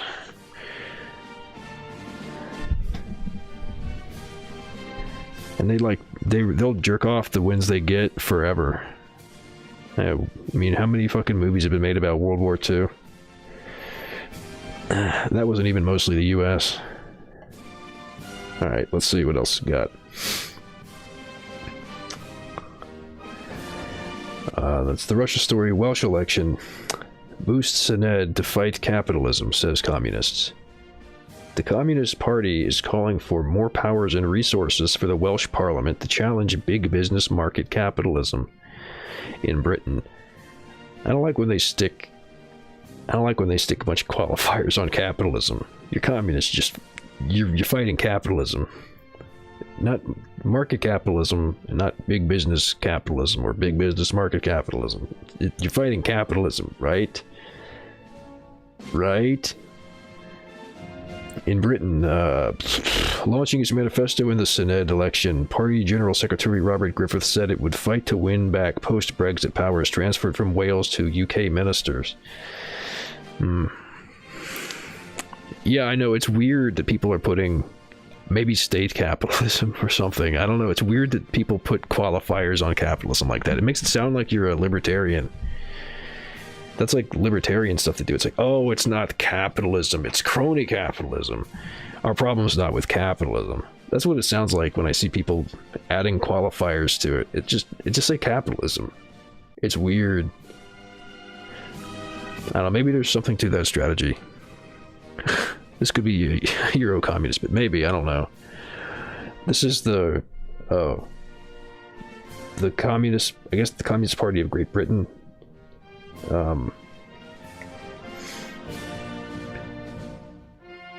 Or it's just called the Communist Party. Launching its manifesto for the Senedd election, Party General Secretary Robert Griffith said it would fight to win back post-Brexit powers transferred from Wales to UK ministers. This power grab must be reversed if we are able to save the Welsh steel industry. Okay, so like, that's pretty specific, concrete kind of policy stuff. 18-page Welsh Communist Manifesto, real power for the people of Wales. The party wants to use powers available in the UK's left to the EU to improve the environment and public transport, promote renewable energy, boost local businesses, and build more social and council housing. I mean, I guess you might as well try to make lemonade out of lemons and get, like, people to support reserving powers for the UK and stuff like that. But I don't, or for, not for Wales instead of, like, yeah, they're talking about, yeah, powers transferred from Wales to UK ministers. Yeah. I mean, I don't know. I feel like this is kind of just posturing. I don't know, does Wales have, like, a strong chance of electing anybody to, like, any significant posts from the Communist Party?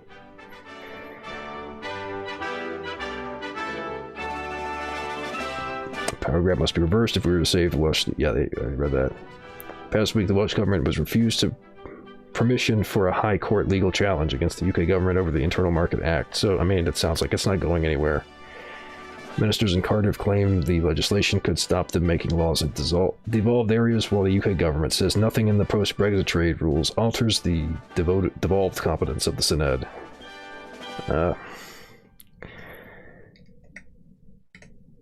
Yeah, I don't know. State monopoly capitalism. Yeah. I mean, like, I don't know what it's weird to say, like, to me it's really weird to be like, we're opposing market capitalism. It's like, just say capitalism. But when they say, like, big business in front of it, that really tells me that they're trying to, like, not offend too many people by saying that they're against capitalism. It's like you're softening it. It's a weird thing for a communist party to be doing, but I guess they're playing to the mainstream. CPIM leader, alright, which one though? I've made this mistake before.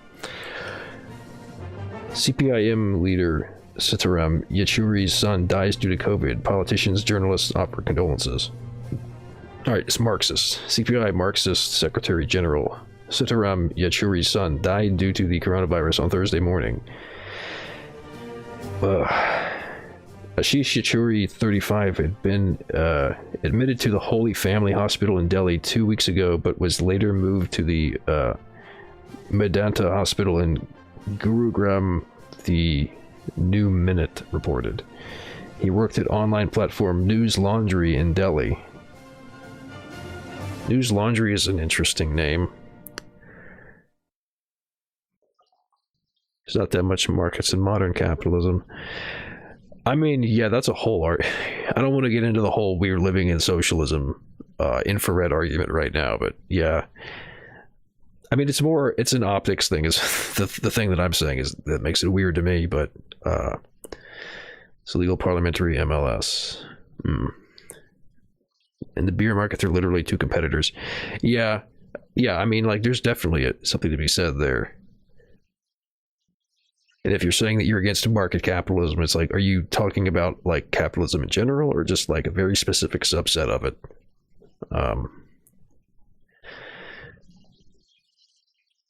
Yeah, we've had, I mean, it varies by industry how monopolistic capitalism is. So, and, like, how much the market is deciding things. Like, once you get to a monopoly, though, you are kind of dealing with, like, a planned economy almost. Just being planned by a big corporation. Only in, like, one industry usually, but, you know, as you get horizontal integration and vertical integration going, yeah, you kind of trend toward, like, a single monopoly ruling over everything. But that's a whole other, like, big argument. So, yeah, it sounds like it's really bad in India. There was a story yesterday about how coronavirus has gotten really, really bad in India. Let's see. Where did I leave off? Yeah, I got to here. I want to thank all those who gave us hope and who treated him, doctors, nurses, frontline health workers, sanitation workers, and innumerable others who stood by us, the CPIM leader said, announcing the death. It's with great sadness that I have to inform that I lost my elder son, Ashish Yechuri, to COVID-19 this morning. I want to thank all those who gave us hope and who treated him, doctors, nurses, frontline health workers, sanitation workers, and innumerable others who stood by us.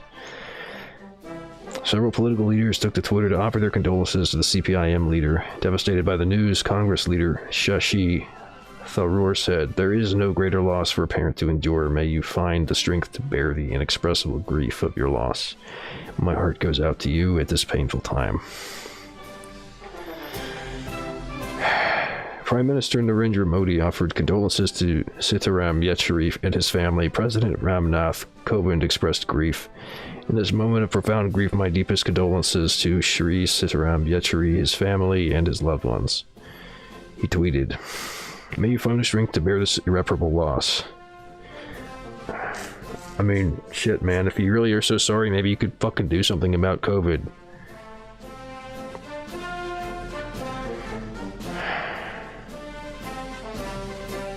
But that wasn't Modi's quote. Yeah.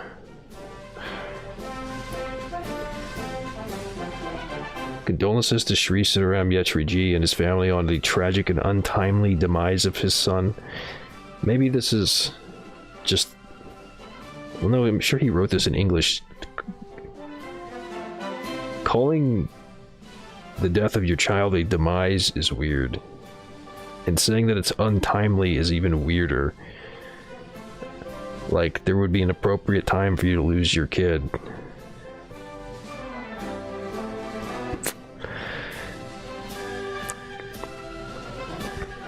Alright. I feel like it's just Indian English.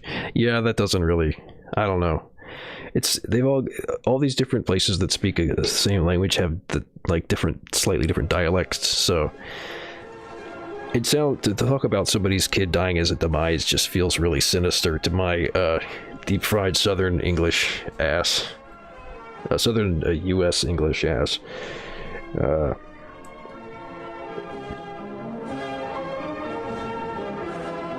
But yeah, this is fucked up. That like, wow, this is a long list of condolences.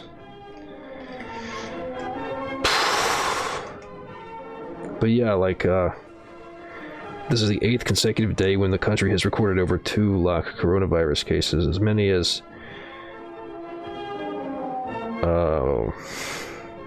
they're missing some digits here, I guess.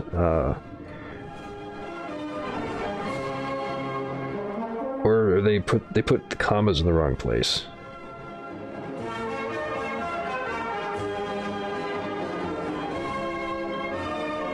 They're not saying over 1.3 billion patients. There's got to be too many commas here, and one of them's in the wrong place. Or they're using a different standard. There's a huge amount of... yeah, I think this is 314,835 new cases. But, yeah, Indian numbering. I have no idea how the system works. Read it as you would without commas. Alright, yeah. So, 314,835 cases. Total number of infections to 15,930,965 since the pandemic broke out in January 2020. For the first time, 2,104 deaths were recorded in the country. India's toll rose to 184,657. And if you... I don't have a graph of this with COVID cases and deaths, but it's like a massive spike happening in India right now. And yeah, politicians and their families have been in danger of it too. It's not just like the regular people. It's getting really bad.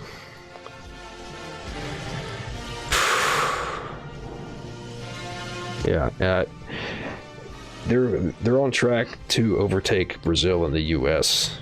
in the serious metrics pretty soon. All right, somebody asked me a question though about, let's see, People's Republic of Walmart. Yep, that's. I need to read that at some point because that seems to be like the big new hotness on this topic. So Posada Salem House. So how based is this idea? Creating a united native nations, actually respecting the treaties of native peoples and have them in autonomous zones that can be fully funded and give back their stolen lands, or at least, or give it back their stolen lands at least. Well, I mean, you know, in like a broad strokes kind of way, that probably would be a useful direction to go.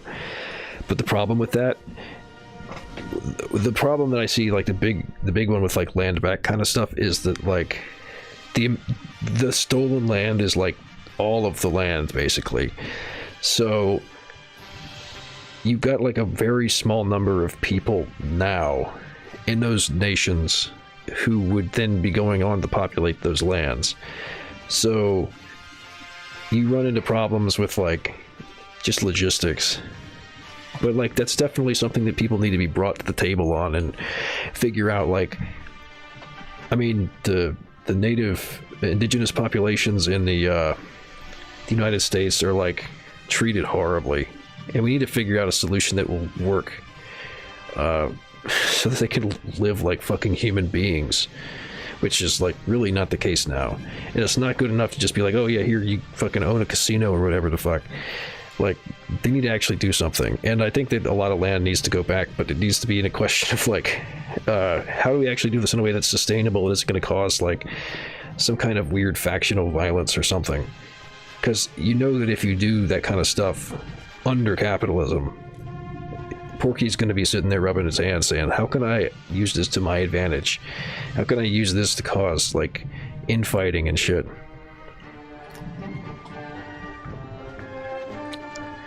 Damn, what did I say?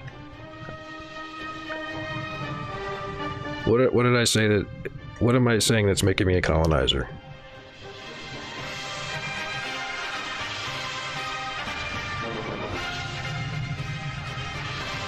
I mean, I think that, like... the question is... It's, like, really a question of logistics to me. Because the genocide was so effective. It's like there's just not that many people. But yeah, I think that having like I don't know, something along the lines of like Pan-Africanism, but for native colonized peoples is probably, and not just like in like the North American contiguous US, but like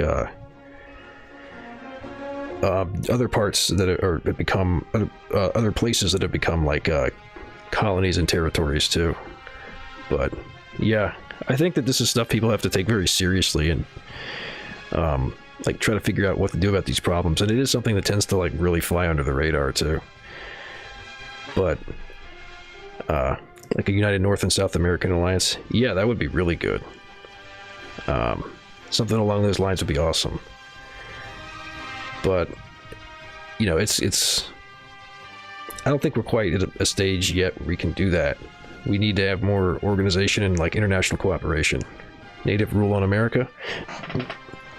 Well, I mean, I certainly don't have a problem with like everybody who is like colonized being you know, I don't know, having access to power as any other person would be.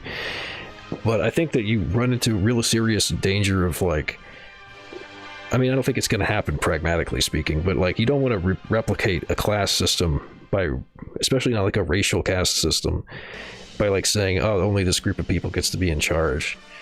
Because like you certainly wouldn't be able to just drive out Whitey and then I don't know where you'd even put all, I mean, even if you just killed all the white people, what would you do then? Because like there's not that many people from these native tribes.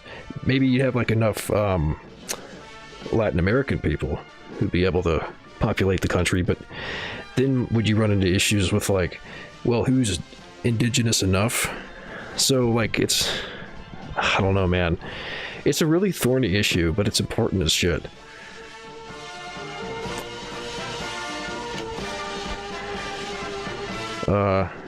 native rule on America. Yeah, logistics and factions. Oh yeah, and it's like there's a whole like noble savage kind of attitude a lot of the times. Like, you think that all of the people in North America who were here before the colonizers came were like buddy with each other? You think that like if you gave like not just like restoring basic dignity and shit and like the same kind of protections that citizens are supposed to get, but like if you're doling out political power, you don't think there'd be struggle between those different groups over that? Yeah, it's really dictatorship of the Indians. I mean, I'm pretty sure you're memeing, but like there's people who really seriously think that, and it's just like that's I understand the like motivation behind that, but I just don't. I think that that's getting in the way of actually solving the problem, to be honest. Not just in New England, there were wars happening all over the United States because there's no like Native American group. It's like a whole bunch of different independent nations, and they don't have all friendly relationships with each other. But yeah.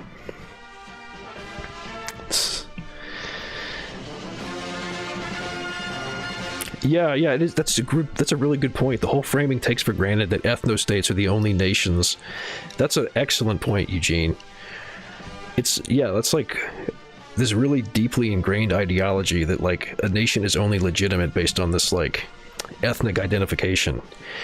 It's actually kind of funny because like the Cherokee Nation is like famous for bringing in people from outside and their identification being like not really tied to heritage so much. And that's of course why it becomes like ridiculous and absurd when you have people like Elizabeth Warren saying they have Cherokee blood. But that's a whole other topic. But yeah, like that's a great point too. That said, I don't think people on the reservation particularly care if 200 million donkeys piss off back to Europe. Oh yeah, I doubt it. I think that a lot of but I mean, does that make it a pragmatic policy though, right? Like, how would you actually try to implement something like that? And what would, like, the best case scenario be for dealing with problems like this? For me, it kind of seems like it would need to be something along the lines of maybe its own component within a larger socialist movement for liberation of, like, everybody here. But then, like, having a particular concern for people who were and currently are colonized people. Figure out like, all right, how do we try to like fix the problems that are ongoing, or that the ramifications from historical problems.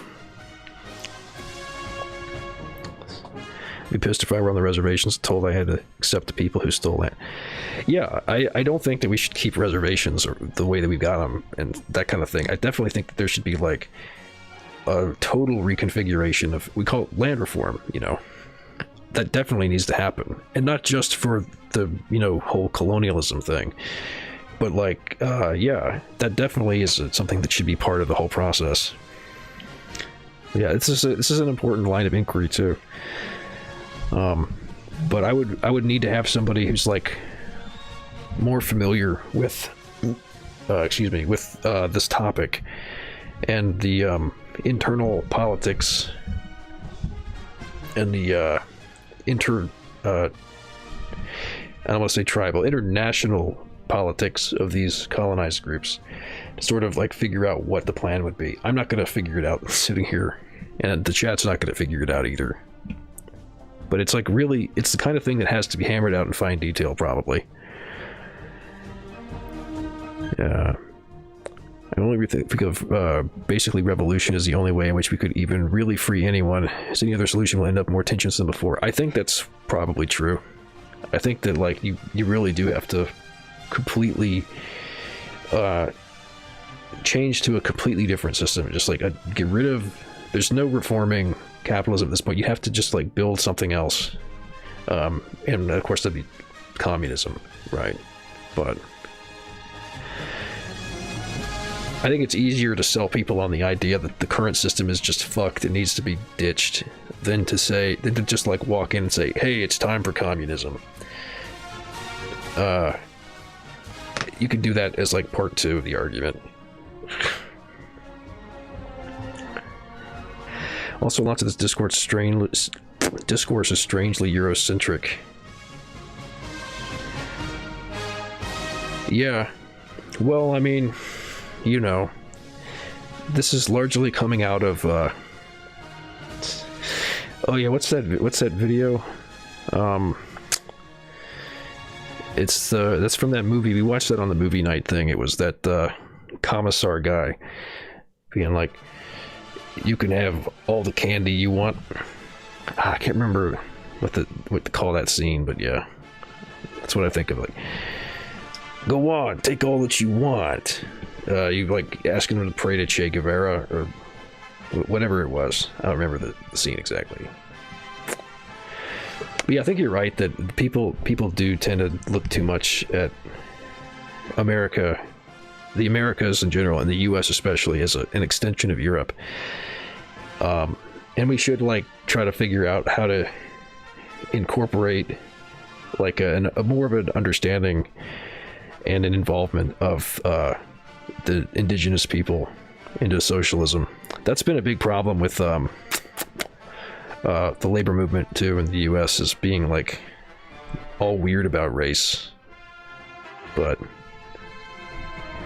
yeah, that's a huge topic. It'd be cool to have like somebody who's really familiar with that stuff to talk about it, because it's certainly not an area of expertise for me, but it's something that needs to be discussed and figured out, like how to deal with.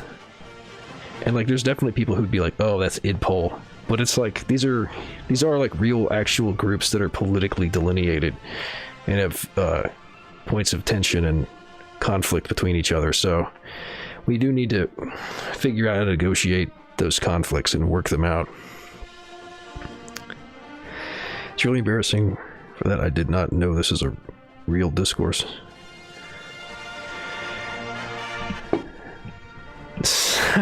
Well, it was I think it was Posadas A. Lamauis that like started. Or are you talking about the creationism thing? There's lots of goofy discourses in the United States. Fuck people that say, oh, you want to live in communism, but you really don't. I lived in it, and it sucked because I couldn't get all these nice capitalism, cheap consumer goods, and these yeah. It's like, well, but in communism, you don't get to choose between Coke and Pepsi. You don't get to choose between whether you want Jif or Skippy peanut butter. It's like, yeah, so what? And then, like, the other thing about that is the comparison is usually between, like, the United States or Europe and, like, a country that's just going through industrialization. So, of course, they're not going to have all the same amenities that you do. One-to-one comparisons like that are infantile, and they should be called out as such.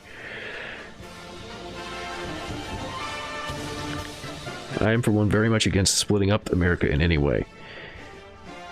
The GDR had Club Cola. Yeah, I mean, it's what do you call it? Soda. Who cares? Like, it's not good anyway. It's like nasty-ass corn syrup shit. Like, who cares? Drink water. Water, you need water. You don't need cola, you need water. Underratedly are the plenty of ex-communist livers who miss many of the system's advantages. Yep. Yeah, it's like you pull people in former Soviet states, they're like, man, it sure sucks we don't have the USSR anymore. I want my cereals real Frosted Flakes, not fake-ass Frosted... Yeah. Hey, Clash. Yeah, that's the fucking... It's so weird, the things that people from the US have nostalgia for with stuff like that, right?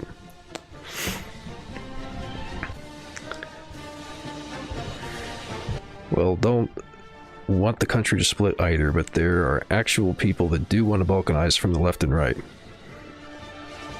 I need my brand name tea. Fuck that. It's not that hard to grow tea plants. Everybody should just grow their own tea plants and have their own like breed that's catered to whatever type of tea they like. The balkanization talk is pushed by certain ruling class elements because divided America is easier for them to control. That might be true. But yeah, I don't know. It seems like it would be easier for anybody to manage like a balkanized US, because like having a more localized revolution would probably be easier than having a revolution nationally. So it's, I don't know. I do think that like breaking up groups is generally like a regressive kind of step. Like breaking into smaller groups tends to make life more difficult, but it depends on details, really. Yeah, and then using race to divide people in the US is a huge deal too. Oh, here's a... This is from a poll, I guess. After the fall of the Berlin Wall, 57% or an absolute majority of Eastern Germans defend the former East Germany. The GDR had more good sides than bad sides. There were some problems, but life was good there, says 49% of those polled. 8% of Eastern Germans flatly oppose all criticism of their former home and agree with the statement that GDR had, for the most part, good sides. Life there was happier and better than in reunited Germany today. Yeah, I mean, that's pretty typical of, like, formerly socialist states. The idea is to stir up enough crisis to make sure nothing can grow again. Part of the grinding end of history thing. Yeah, I mean, that's kind of also, like, the general angle of, like, imperialism is to keep things from, like, reaching their terminus. Der Spiegel.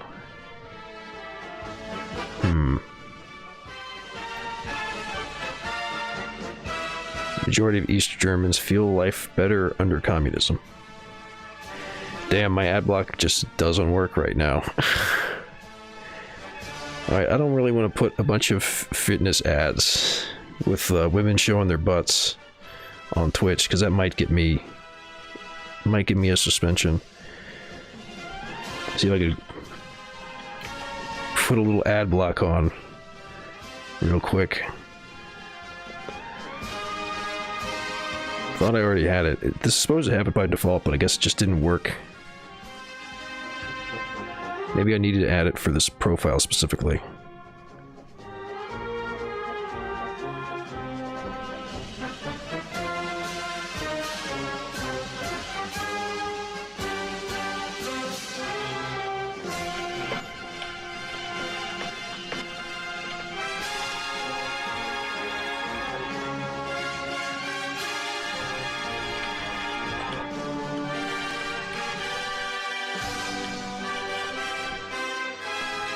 Alright, let's see.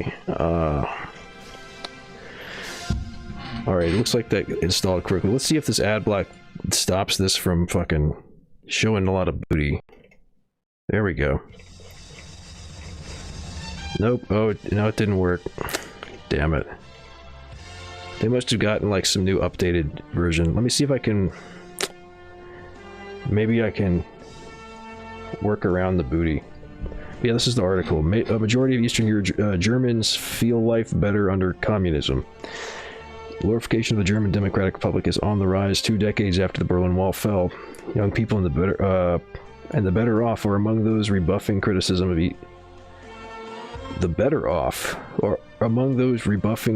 of East Germany as an illegitimate state. More than half of former East Germans defend the GDR. Okay. Wait. Well, rebuffing would be disagreeing.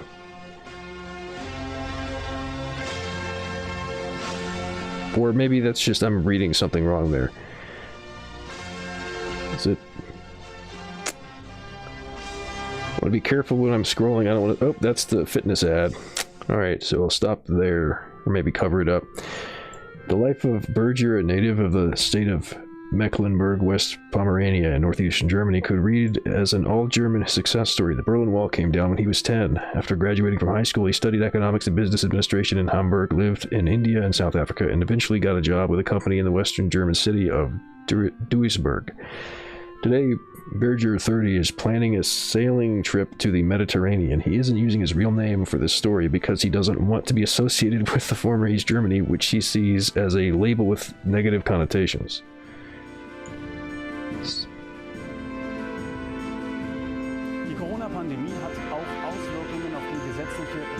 Let me turn the volume down on this.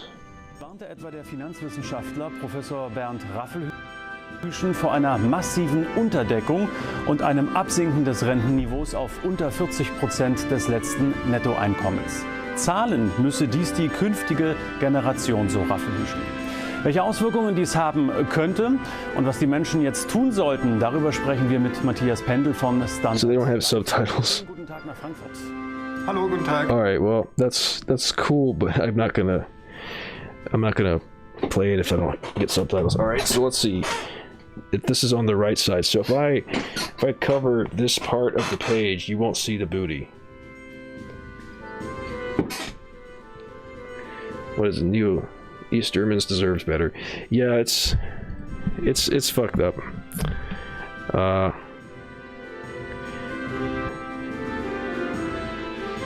Oh yeah, we watched Do Communists Have Better Sex on movie night a while back. GDR looking at quality sex life. Yeah. It's like the one LARP or talking point that seems absolutely real. Yeah.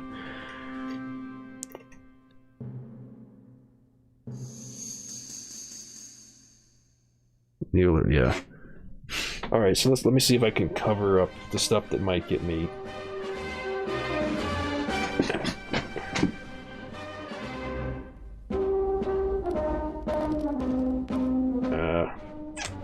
Alright, so I can do that while I read. And yet Berger is sitting in a Hamburg cafe listening to the former communist country. Most East German citizens had a nice life, he said. I certainly don't think that it's better here. Well, by here he means reunified Germany, which he subjects to questionable comparisons. In the past, there was the Stasi and... hold on, let me... Alright, there we go. In the past, there was the Stasi, and today, German Interior Minister Wolfgang Schäuble, or the GEZ, the Free Collection Center of Germany's public broadcasting institutions, are collecting information about us. I mean, hey, you got a point there. In Berger's opinion, there is no fundamental difference between dictatorship and freedom. Okay, that's a little...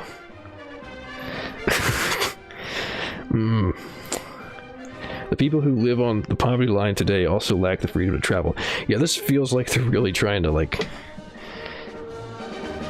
paint these people as nutsos. Berger is by no means an uneducated young man. He's aware of the spying and repression that went on in former East Germany. Okay, this is... I think I'm done with this article.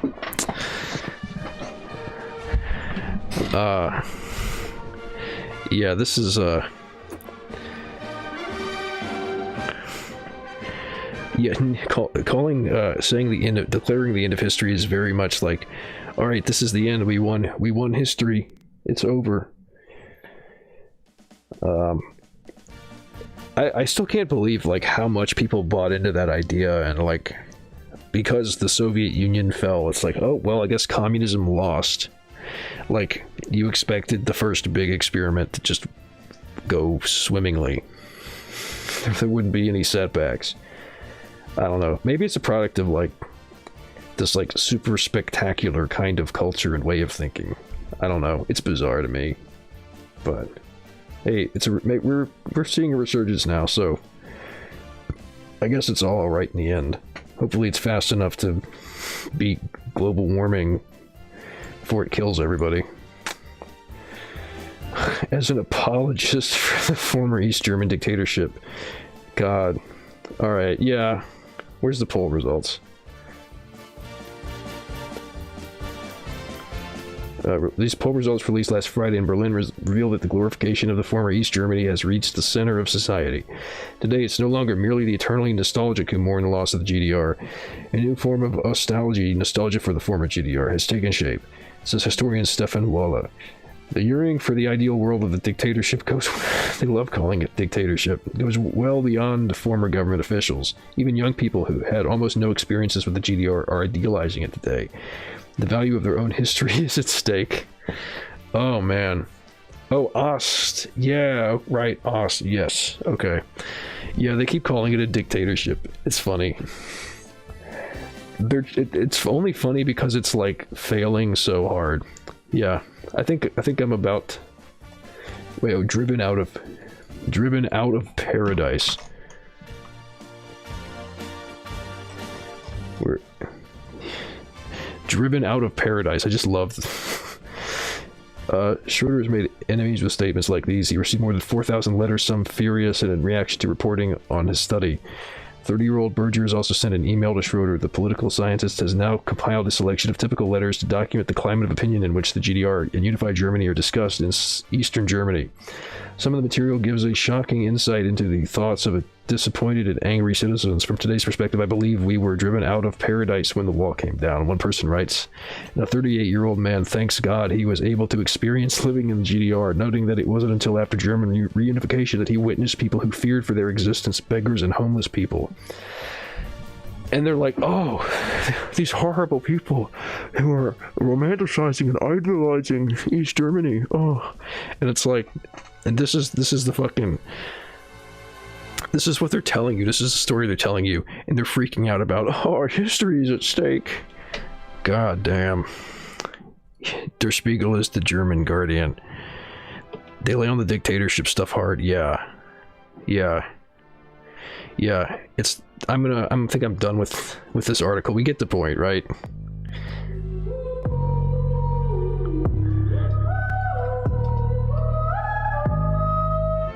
Yeah. All right.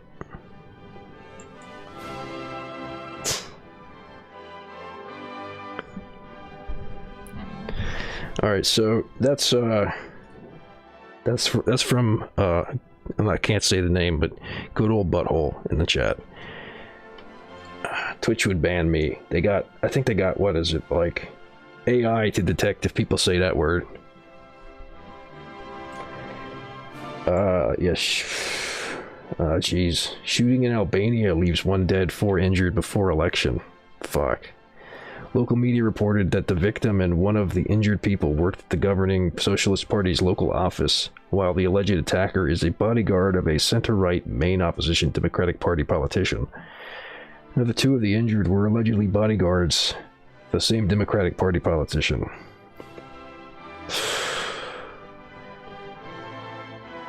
So...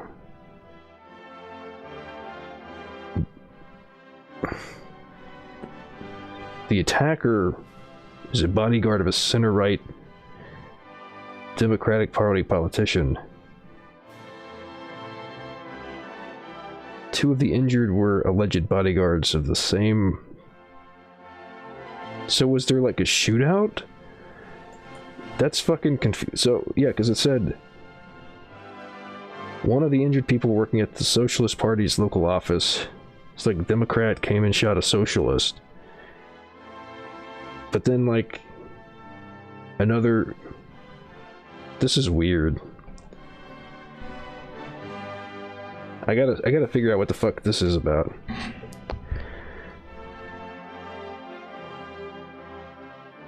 Only 27% of Germans between the Elbe and Oder-Neisse rivers want the GDR to form a joint state with the FRG. 71% on the other hand believe the GDR should remain a sovereign state. Is that a poll from, like, back in the day before reunification? And then when you do read as a normie, they play the "you don't have legitimacy to speak because you're uneducated" card.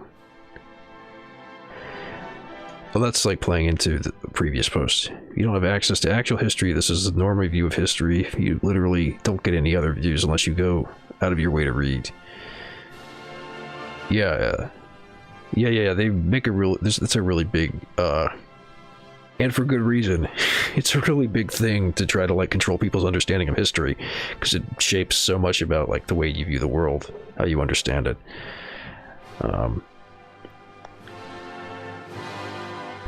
Yeah.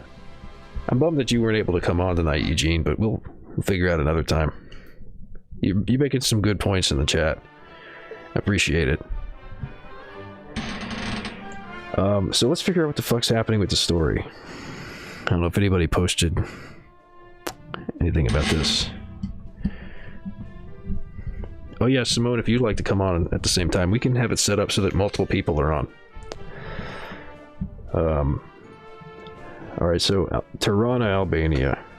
A shooting outside Albania's capital that reportedly was linked to a political party activist before a parliamentary election this week killed one person and injured four others on Wednesday, according to police media reports. Police statement said an officer was among the injured after she tried to break up an argument in the central city of Elbasan, 35 kilometers south of Tirana.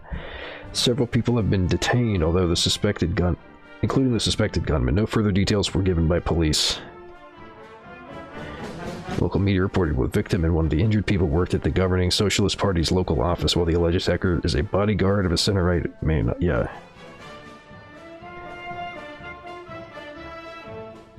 So, like, were they just shooting so wildly that they also shot other bodyguards? What the fuck? Albanians will elect 140 lawmakers in a vote, which is considered a key to convince the 27-nation European Union bloc to agree on starting full negotiations while potentially admitting the small Balkan nation as a member. Irregularities have marred previous elections in post-communist Albania. Prime Minister Edi Rama, the leader of the governing Socialist Party, called for calm and patience, adding that Sunday's election will unite Albanians. Talent Bala, the head of the Socialist Parliamentary Group, accused the Democratic Party of sending groups of paramilitaries, armed men from other cities, to intimidate voters in Elbasan. Gazmed Bardi of the Democratic Party, whose bodyguard reportedly opened fire, said a car allegedly belonging to the socialist group was distributing money among voters. Oh, well, yeah, that makes... So if they're doing that, obviously makes sense to go shoot them. Assuming that that's even fucking true. The U.S. Embassy and the EU office. I mean, it sounds like something that a fucking Democrat... I mean, obviously it's different from the U.S., but it sounds like something a fucking center-right politician would make up about socialists. Oh, they're just handing out money to people to try to buy votes. Yeah, it sounds like we don't really have that much information about this right now.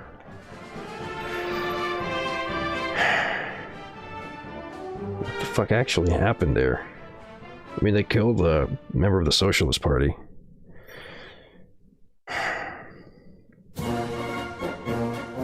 A few days earlier, a Democratic Party activist was injured in the western city of Kavaja in an incident for which the Democrats blamed the governing socialists. Yeah. Of course they do.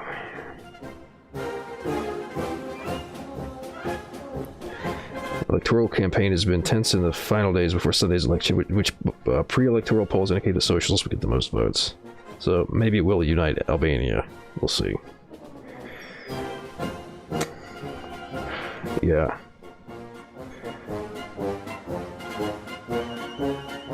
So it doesn't really seem like it gives more detail on what actually happened there. All right, what's chat saying?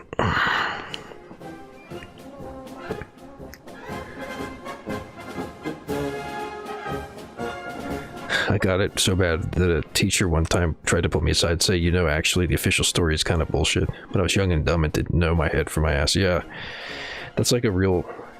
I mean, I think people who actually study history tend to be aware that lots of official narrative stuff is bullshit. Albanian socialists are Blairites too? Jesus Christ. Man, the fall of the Soviet Union really did a number on European socialism. Not my Albanian bunker memes. Well, it's not communist Albania anymore. It's, you know, something totally different. But we'll hopefully we live to see Albania become communist again. Inshallah.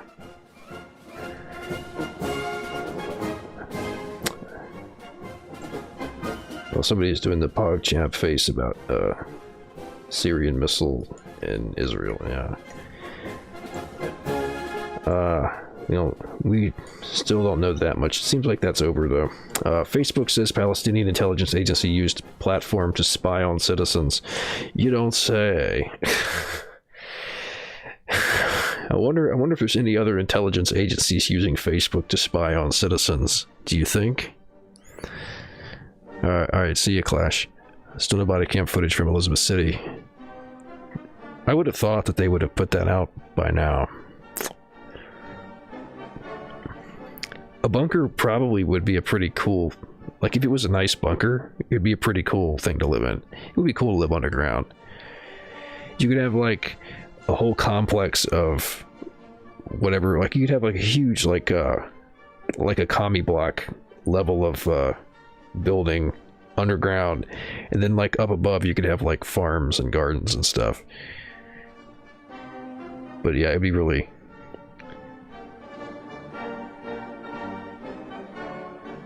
It could be really comfy. Albanian lives on in our lives. Yeah, Albania lives on in our hearts, I guess maybe is what you meant. Yeah. That's the whole idea for my Twitch avatar. She lives in an Albanian bunker in the middle of the swamp. It is an alligator alien. Alright, well, that's cool. You have a Twitch channel? You like do anything on it or just like watching stuff? I guess you probably like... I would probably find you among the list of my followers, right? You have followed my Twitch channel, right?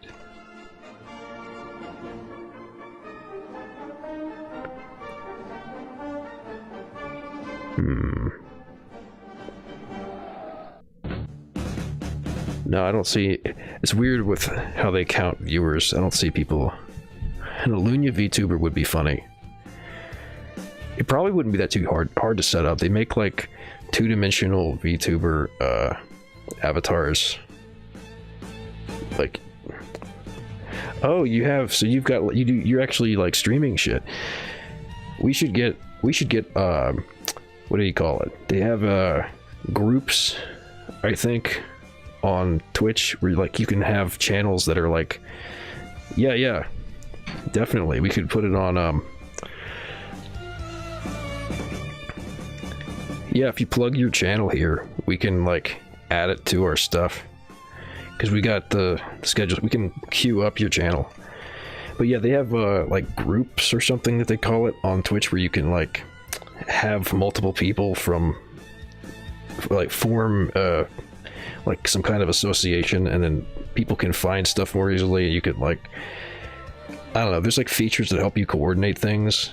It's like largely an algorithm based thing, I think, but we could probably set one of those up for the different streamers that we got who are affiliated with leftypol.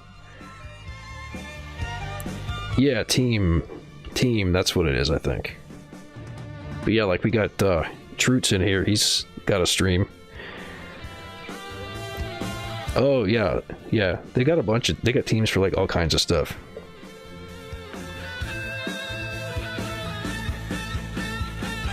Yeah, so speed running, that's really popular. That probably gets like a bunch of views because, you know, it's a really popular.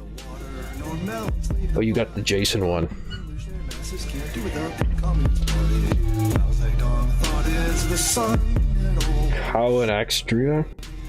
Colin Extria? Nice. This is me not giving a fuck. Yeah. Cool. I think that puts me at what, 77 followers now? Something like that. Cool. Yeah, most people have multiple aliases, which is a good idea. I'm a dumbass, so I don't do that. At least with like this persona. But yeah. Cool. So I'll keep an eye out for that. I don't know if I can view my followers somewhere so that I could then like find your channel and put you on here. But yeah, if you post your channel, we'll add you to the queue list, and we can queue you up and help you get some traffic. do like a little mutual aid with the streaming community on leftypol. Let's see, what time is it? 9:14. Might actually do a reading of Posada's works at some point. That sounds cool. I'd be into that. I would tune in to watch that.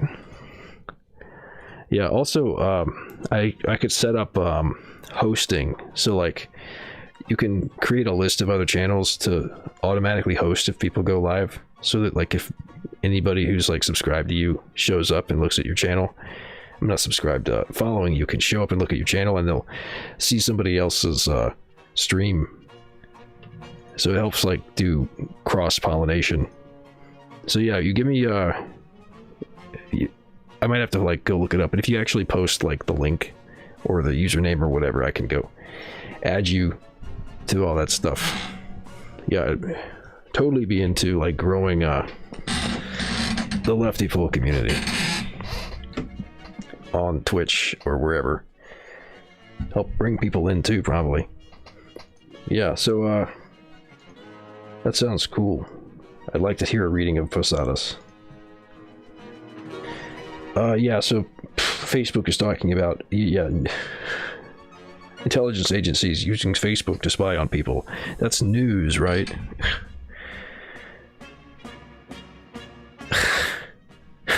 The chair. Yeah, I'm sorry. This is an old beat-up chair. I need to get a new chair. That's on the agenda for me, is to get a new chair. Like a decent quality, like, office swivel chair. Not those meme gaming chairs, because they are, like, stupid expensive. But, yeah, a new chair is on the agenda. No, I'm not getting a stupid streamer. Like, they actually make, like, good quality office chairs that you can get. They're, like, more expensive. It's like the thing with shoes. If you get this, what was it? It was from some fiction book, like it was by Terry Pratchett or something, where it's like, if you buy, like, the cheap stuff, you have to buy it more often because it wears out real fast. But if you are able to buy something that's, like, decent quality, it'll be expensive in the short term, but it'll last longer, and ultimately it'll probably not be as expensive long run. But they make, like, decent quality office chairs, so I'm gonna get one of those at some point. No, I'm not gonna get a fucking PewDiePie chair. Fuck that shit. I looked into that because I saw so much of that. I thought maybe it's like like I did with the microphone I got, the Blue Yeti. But, like, this I found actually is decent quality. Those fucking chairs, though, are like bullshit gimmicks. Fuck that. I'll just get a good quality office chair. This one's like, God, 15 years old probably at this point. But, yeah. That's on the agenda. I'm sorry I'm squeaking so much. Hopefully it won't fuck up your ears too bad for too much longer. Alright, sanctions battered Iran, weary of pandemic, faces worst wave. As Iran faces what looks like its worst wave of the coronavirus pandemic yet, Tehran commuters still pour into its subway system and buses each working day, even as images of the gasping ill are repeatedly shown on state television every night. Yeah, it's bad. As the West, as the global North, or whatever. Actually, some of the squeaking is the arm that I've got the camera, not the camera, the microphone mounted on. That just needs oil or something. Yeah. Outside of the West, the US, Europe, and stuff, that's like, things are getting bad. Let's see if there's maybe some data specific to Iran here.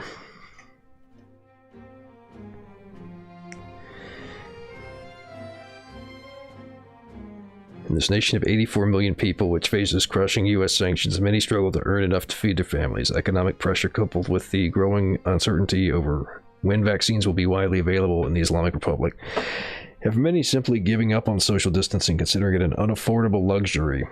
Has public health officials worried the worst of the pandemic may still be yet to come. So, India and Iran, and I'm sure other places too, about to get bad. I can't stop working, says Mustafa Shani, a worried 34-year-old construction worker in Tehran. If I do, I can't bring home bread for my wife and 2 kids. Iran is now reporting its highest ever new coronavirus case numbers, more than 25,000 a day. I thought there was a decimal point in there, but it's just the way the font is with the 2. 25,000 a day. Its daily death toll has surged around 400, still below the grim record of 486 it reached in November. During the period of Iran's last surge, around 20,000 coronavirus patients were hospitalized across the country. Today, that figure has topped 40,000. The health ministry warns the number will climb to 60,000 in the coming weeks. Iran remains among the hardest hit countries in the world and the worst hit in the Middle East.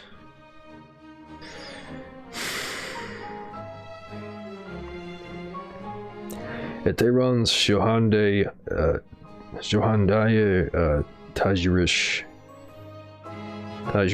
Hospital, orderlies pushed the bodies of 2 victims of the coronavirus across a parking lot to its morgue, one wrapped in white, the other in a black body bag. All of its wards on 5 floors in the hospital are reserved for coronavirus patients. 5 whole floors. One empty gurney held a bouquet of roses left for a recently deceased man. A heart-shaped balloon hovered over a still respirator.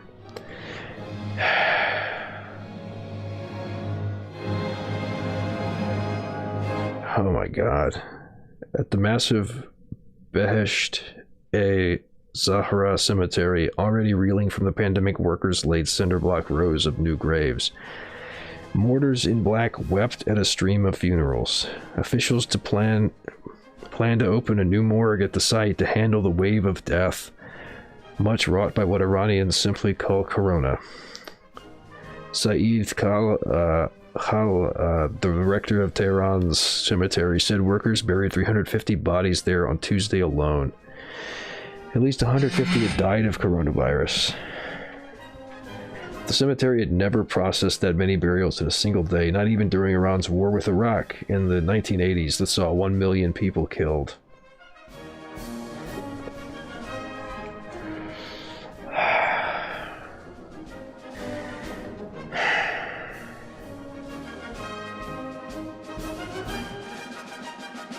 It just really puts it into perspective, seeing this in contrast with, like, other countries that have handled this so well. Like,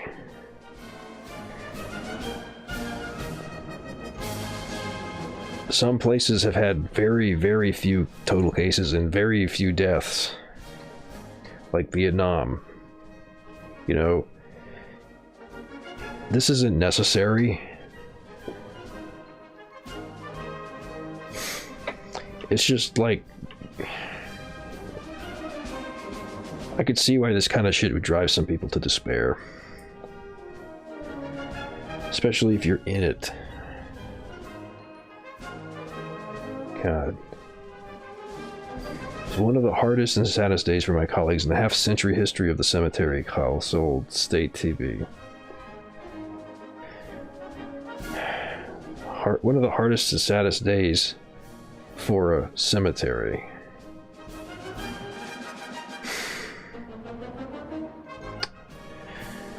Yeah, it's...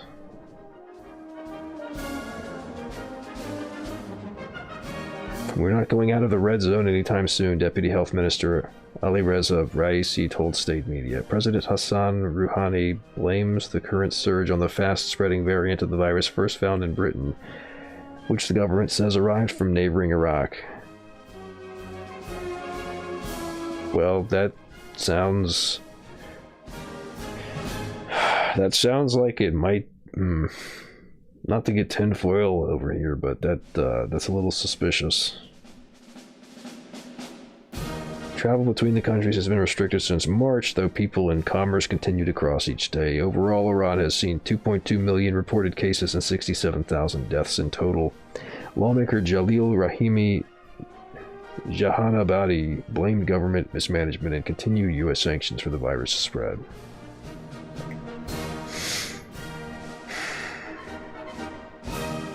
Mourners pray over the body of a person who died of COVID-19 at the Behesht-e-Zahra cemetery just outside Tehran, Iran, Wednesday.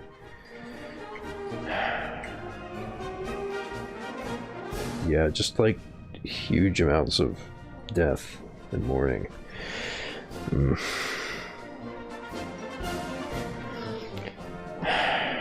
Man. The thing about this that makes it so much worse is it's not necessary.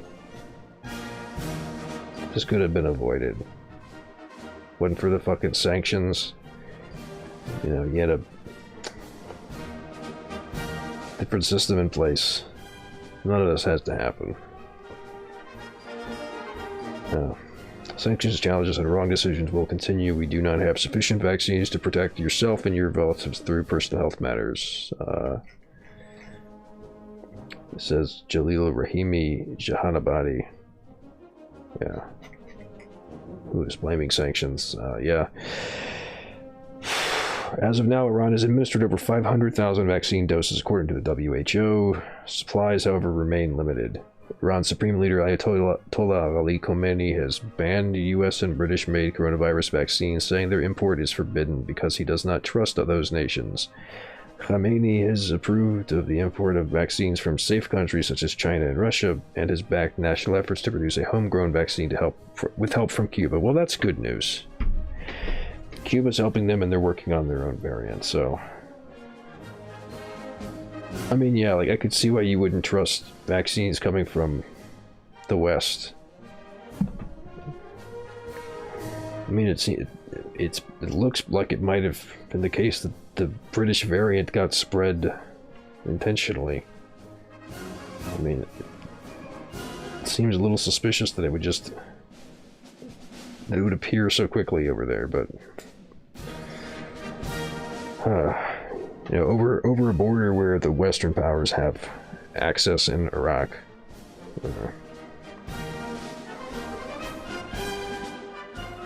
Yeah.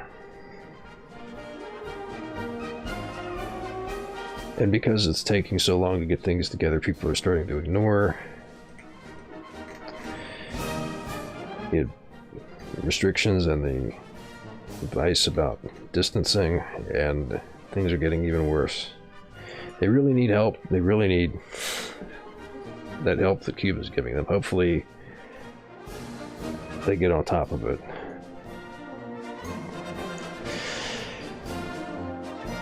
Chilean port union announces strike over pension funds debate.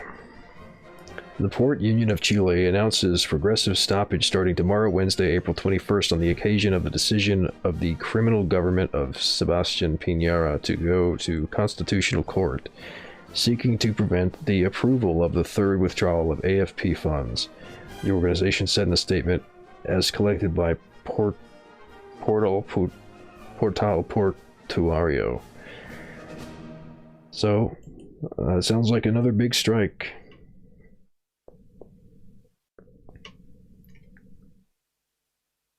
The International Dock Workers Council, the dock workers organization with 100% of unionized members of the Atlantic coast of South America, is showing solidarity with the strike in Chile. So not actually a picture from the strike, but related to it, tangentially. The Port Union of Chile announces progressive stoppage starting tomorrow, Wednesday, April 21st, on the occasion of the decision of the criminal government of Sebastián Piñera to go to the Constitutional Court, seeking... Yeah, I read that. Going to the TC is an act of arrogance that adds to the abandonment of the government to millions of Chileans who have had to dip into their own savings to face the pandemic, the multi-union added. To date, the government has only delivered bonds and targeted aid with requirements that are difficult to meet and with amounts below the poverty line. Undoubtedly, the government has little interest in the welfare of its people. Wasn't there something about people moving to the left in Chile, like with electoral politics recently? I feel like there was something there about like a more left-wing party potentially having good results in the future. But this is a good sign. At the very least, the people are able to organize a strike at this scale. With this measure, the UPCH seeks to force La Moneda to back down and withdraw the unconstitutionality request filed this Tuesday. While the people go hungry and the rich get richer, the port workers put our strategic capacity at the service of the people of Chile. We did it in the 2 previous withdrawals. We will do it again and as many times as necessary, they stated in the document.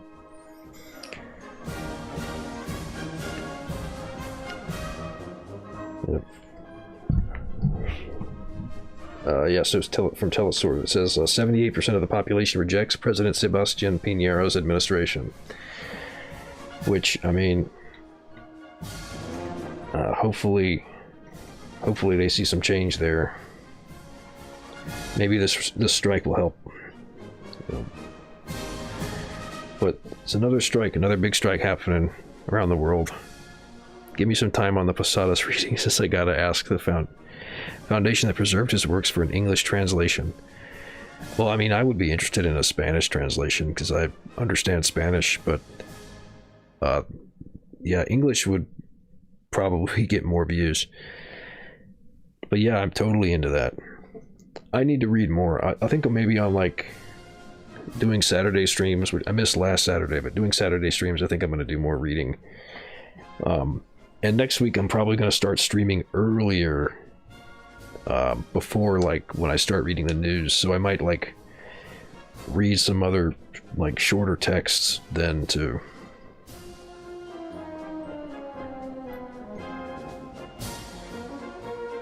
But yeah, the Posada stuff does sound really interesting. I'm down to listen to that. Bolivian official arrested for diverting $500,000. Bolivian authorities on Wednesday arrested an official from the national telecommunications company Entel, Corolla VF, who has been charged with the diversion of $500,000 during the de facto Janine Áñez government. So it sounds like they're prosecuting more of the golpistas. If I didn't have dumb burger brain where I have a hard time learning a second language, I would do Spanish. Well, I mean, you probably would get more viewers in English, but yeah. It's still cool either way. Posadas is an interesting character. I feel like memes like that, like the bunker stuff and the Posada stuff, is like actually a pretty good way of attracting people, piquing people's interest in the left. Oh, see you, Simone. Thanks for tuning in. I'm probably not going to go much longer. I'm hitting the end of the first post, so it's 9:30 over here. So yeah, good night, Simone. Thanks for tuning in. All right. Let's see. I'll scroll through the rest of the headlines after I do this, but this will be the last story I'm gonna commit to reading. So I got to be. Oh, so you're like, it's not like a joke. You're like unironically a Posadist. That's really interesting. I would love to hear about that.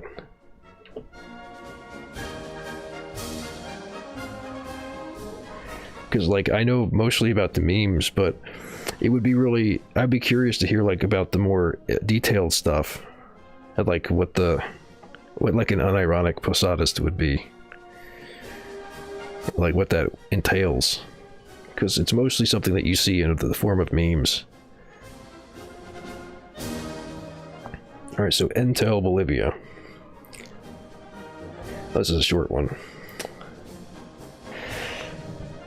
La Paz, April 22nd, Prensa Latina, Bolivia. And authorities on Wednesday arrested an official from the national telecommunications company Entel, Corolla VF, who has been charged with the diversion of $500,000 to during the de facto Janine Áñez government.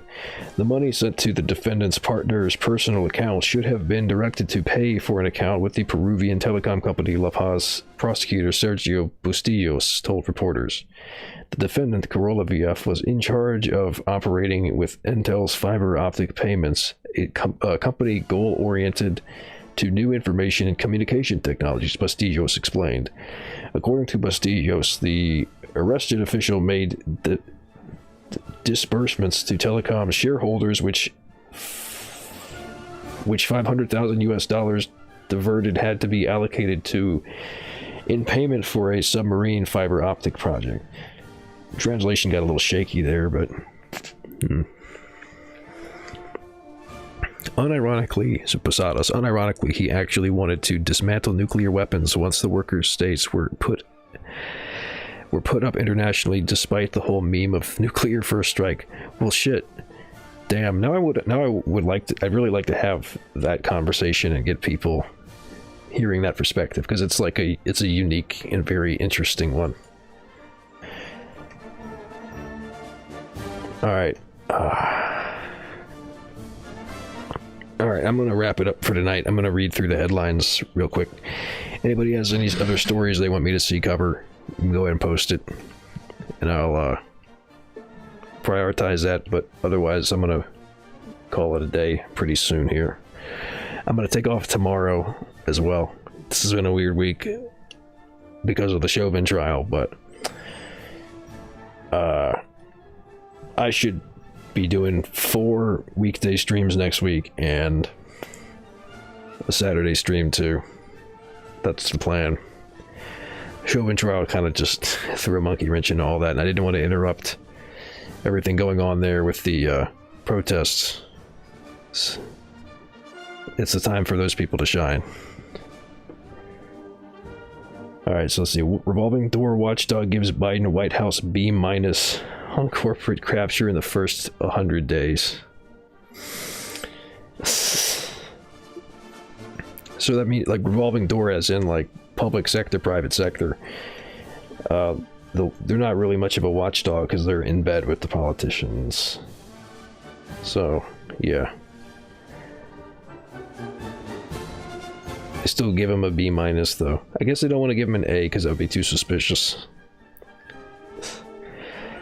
Whistleblowing auto parts worker says he was harassed, victimized after exposing safety issues on the line producing airbags for Ford. Well, I mean, that's hardly surprising, is it? Worker at the Faurecia Auto Parts plant in Saline, Michigan, says he was subjected to harassment and victimized after blowing the whistle on unsafe management practices on a line manufacturing airbags. Lamont Newton asserts that he was forced out of the plant 9 months ago for medical reasons and even denied access to unemployment because the company's human resources department misrepresented his condition. Yeah. Typical capitalism stuff. Sheriff deputy fatally shot black man while serving a warrant. A North Carolina deputy shot and killed a black man while serving a search warrant Wednesday, authorities said, spurring an outcry from community members who demanded law enforcement accountability and the immediate release of body camera footage. Yeah, so this was,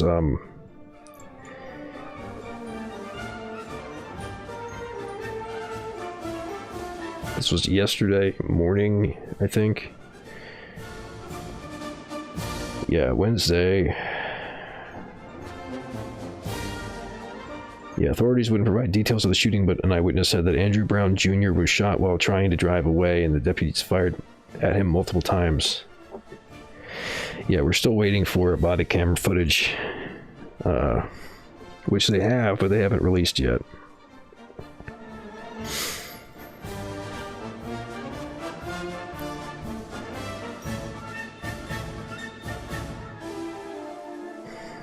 Williams said after hearing one gunshot, she ran out. This is Demetria Williams. Williams said after hearing one gunshot, she ran outside where she saw other shots being fired at the car. When they opened the door, he was already dead. Williams told the Associated Press he was slumped over. She said officers tried to perform chest compressions on him. A car authorities removed from the scene appeared to have multiple bullet holes and broken rear windshield. Oh shit, it started playing some other fucking music and I didn't realize it. I'll put that on for the rest. Yeah, alright. That's too loud.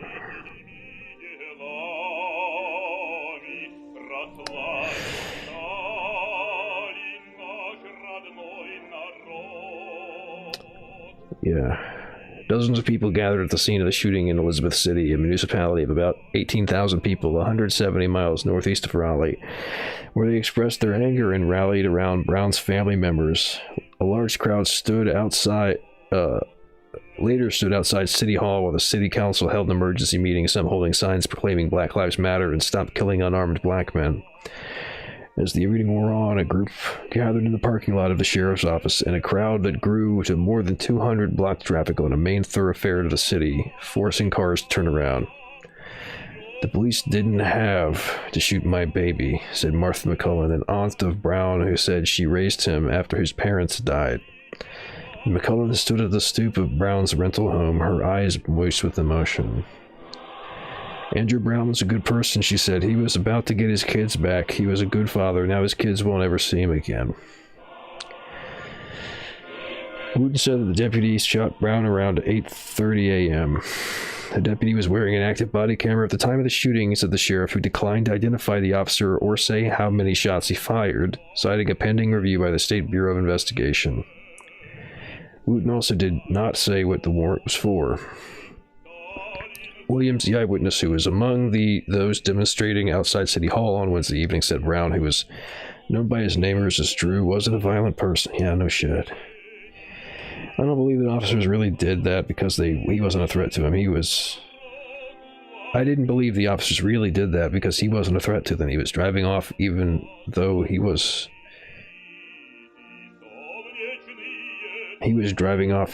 trying to get away.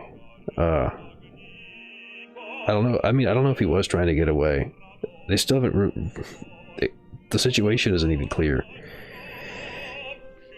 Like, and she came out after she heard gunshots, so it's not... God. During the emergency meeting, black members of the city council spoke emotionally about the fears of their community amid multiple police shootings across the country and implored investigators to remain transparent. Yeah,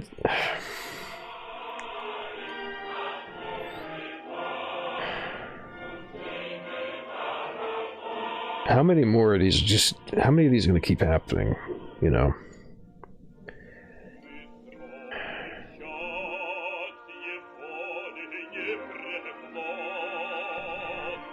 Yeah. "I'm very upset. Andrew was a good person," Lydia Brown said. "The deputy didn't have to shoot him yeah, no shit, he didn't have to." Clarissa Brown Gibson said, "We want to know if he was served with a warrant, why the shooting over a warrant. What the warrant was even for, you know." Among those who gathered at the scene during the shooting was Keith Rivers, president of the Pasquotank County chapter of the NAACP.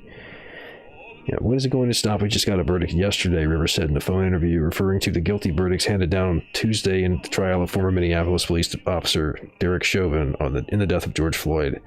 "Is it open season now? At some point, it has to stop. We have to start holding people in charge account." Yeah. Well, maybe things will change now that people saw that you could actually arrest, charge, convict the cop. It just takes, months of riots. I don't know, maybe people are gonna fucking start using different tactics instead of just asking for people to be held accountable. Yeah, alright. What we were looking for at this time will be accurate answers and not fast answers, Womble said. This is, yeah. The police are being slow because they want to fucking edit the footage or whatever so that it looks as not bad as they can make it look for the police. Goebbels in Florida. Red Scare bill declares November 7th as Victims of Communism Day. Jesus. Yeah, okay. A monstrous anti-communist bill that falsifies history was approved on Wednesday by the Florida House of Representatives. More specifically, according to the bill, HB 1553, students in Florida schools would be taught each year about how people have suffered and died under communist regimes. Yeah, that's just the United States being the United States. What else is new? Teaching kids bullshit in school. Oklahoma governor signs bill that provides protections for drivers who hit protesters blocking roadways. We are sending a message today in Oklahoma that rioters who threaten law-abiding citizens will not be tolerated. I remain unequivocally committed to protecting every Oklahoman's First Amendment right to peacefully protest as well as their right to feel safe in their communities, it said, according to local ABC News station KAKE. I mean, that's just fucking grim as shit. You can run over protesters and you're legally protected. And that's been signed into law by the governor. Jesus Christ. I hope it's not as bad as it sounds. Yeah, I know, right? That's such an American thing. I got the right to drive my car on the road, and there's protesters peacefully protesting in the road, stopping my car. Yeah. Oh yeah, who unintentionally injure or kill protesters. Oh, while attempting to flee the demonstration. Jesus Christ. This is a bad sign. This is the kind of thing that could spread to a national level, or at least like other states might adopt similar shit. But it's going to end up in the court system at some point, and then there's going to be like challenges to it, so I don't know. This might be like ruled unconstitutional or some shit like that, but this is bad. This is a bad precedent.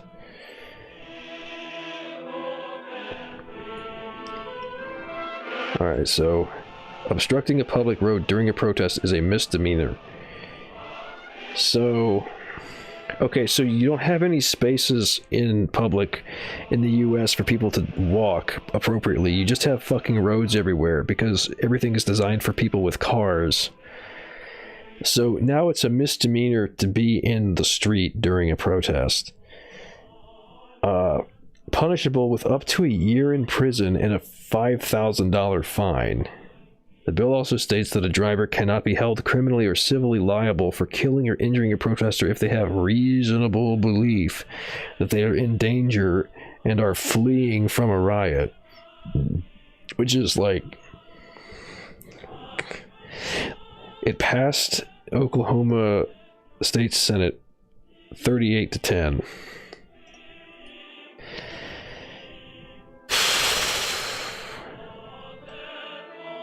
You cannot just run somebody over and it be okay because your justification is you felt you were threatened, said Adriana Laws, the president and founder of the Collegiate Freedom and Justice Coalition, according to KFOR.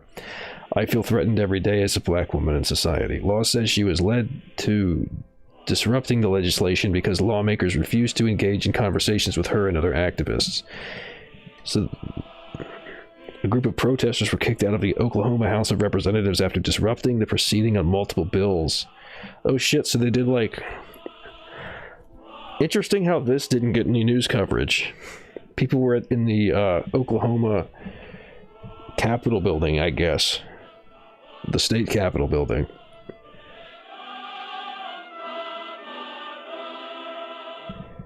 They were kicked out of the Oklahoma House of Representatives after disrupting the proceedings on multiple bills, including HB 1674.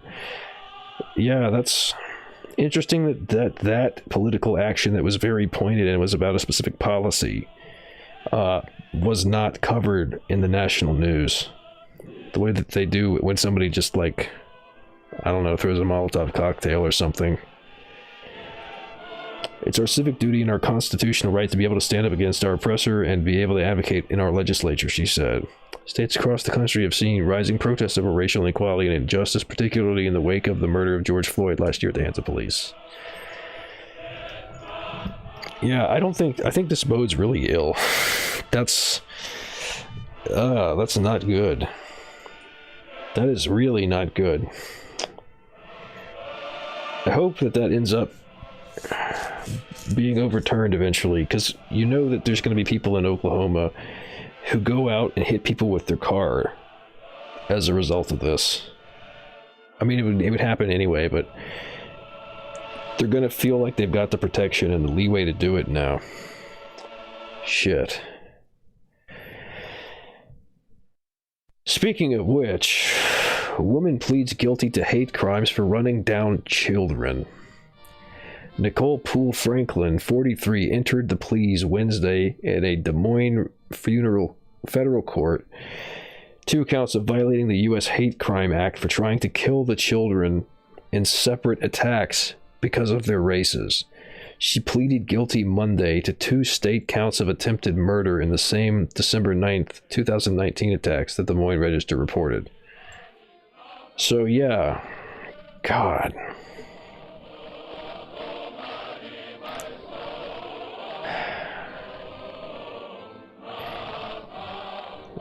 Pleaded guilty to federal hate crimes for intentionally driving her SUV into 2 children in 2019 because she said she thought one was a Mexican and the other was a member of the Islamic State group.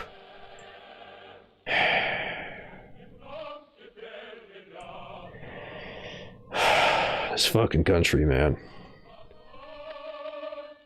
Nicole Poole Franklin, 43, entered the pleas Wednesday in a Des Moines federal court. 2 counts of violating the U.S. Hate Crime Act for trying to kill the children in separate attacks because of their races. So she did it once, and then she said, after she did it, she's like, you know what? I'm going to do that again. She didn't hit 2 kids at once. She had to, like, do it one time and then decide, yeah, I'm going to do that a second time.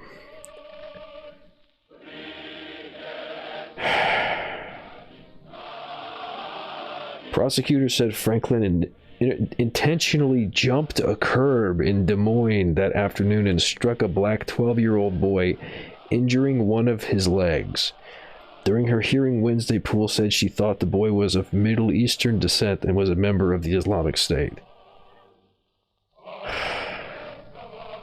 Minutes later, Franklin ran down a 14-year-old Latina girl on a sidewalk, leaving her with injuries for which she was hospitalized for 2 days. Police said Franklin told them she hit the girl because she is Mexican.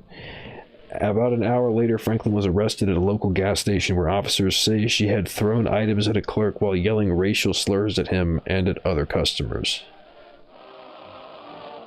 Franklin said she is schizophrenic and has post-traumatic stress disorder. Last year, a judge ruled that she wasn't mentally competent to stand trial, but she was later restored to mental competency and ordered to face trial.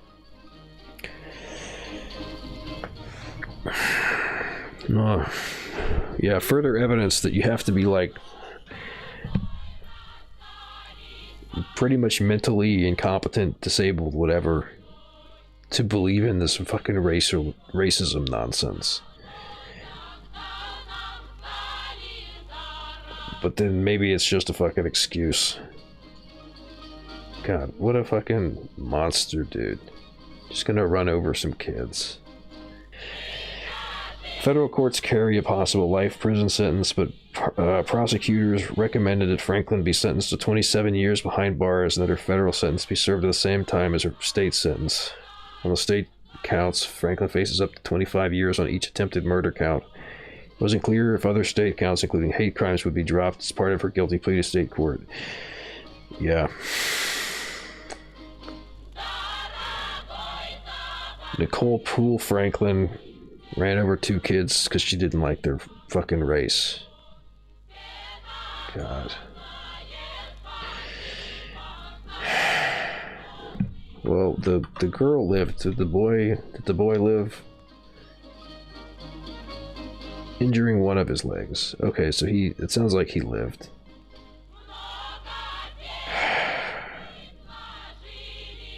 Could have been worse, I guess, but, like, fuck. Alright. House approves bill to make D.C. a state. The House, in a party line vote on Thursday, approved legislation to make Washington, D.C. the 51st state, sending the bill to the Senate. It's the second time the House has approved such legislation in 2 years, but the statehood bill, long a goal for the nation's capital, faces an uphill climb in a Senate evenly divided between the two parties. Well, it only needs like a majority vote, so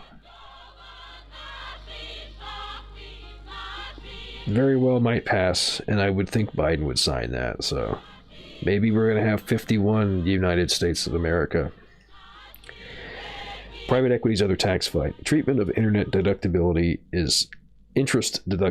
is likely to be addressed in 2021, whether or not President Biden gets a corporate tax rate hike as part of his infrastructure proposal. That's because the current treatment established via the 2017 tax bill is scheduled to change at year-end. So, just more like tax cuts for rich people, basically.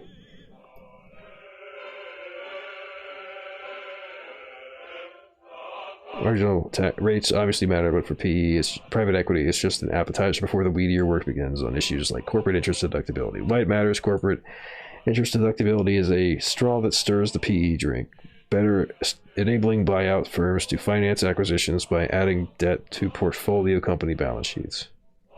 I hate how arcane this stuff is. This is like really confusing if somebody's not familiar with any of these terms. State of play, tax treatment, like this fucking tax system so fucked up, so complicated. It's bullshit.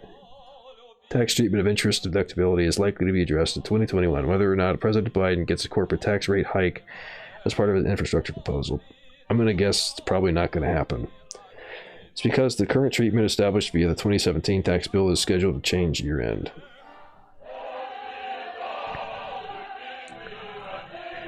Yeah, they had no limits on how much interest they could deduct before, prior to 2017. Since 2018, deductions have been capped at 30% of, which, by the way, happened under Trump. Since 2018, deductions have been capped at 30% of the EBITDA, which stands for earnings before interest, taxes, depreciation, and amortization. Yeah, okay, so it's set to switch to a 30% cap, unless it's preemptively addressed. So yeah, they're going to try to get them to lower their taxes.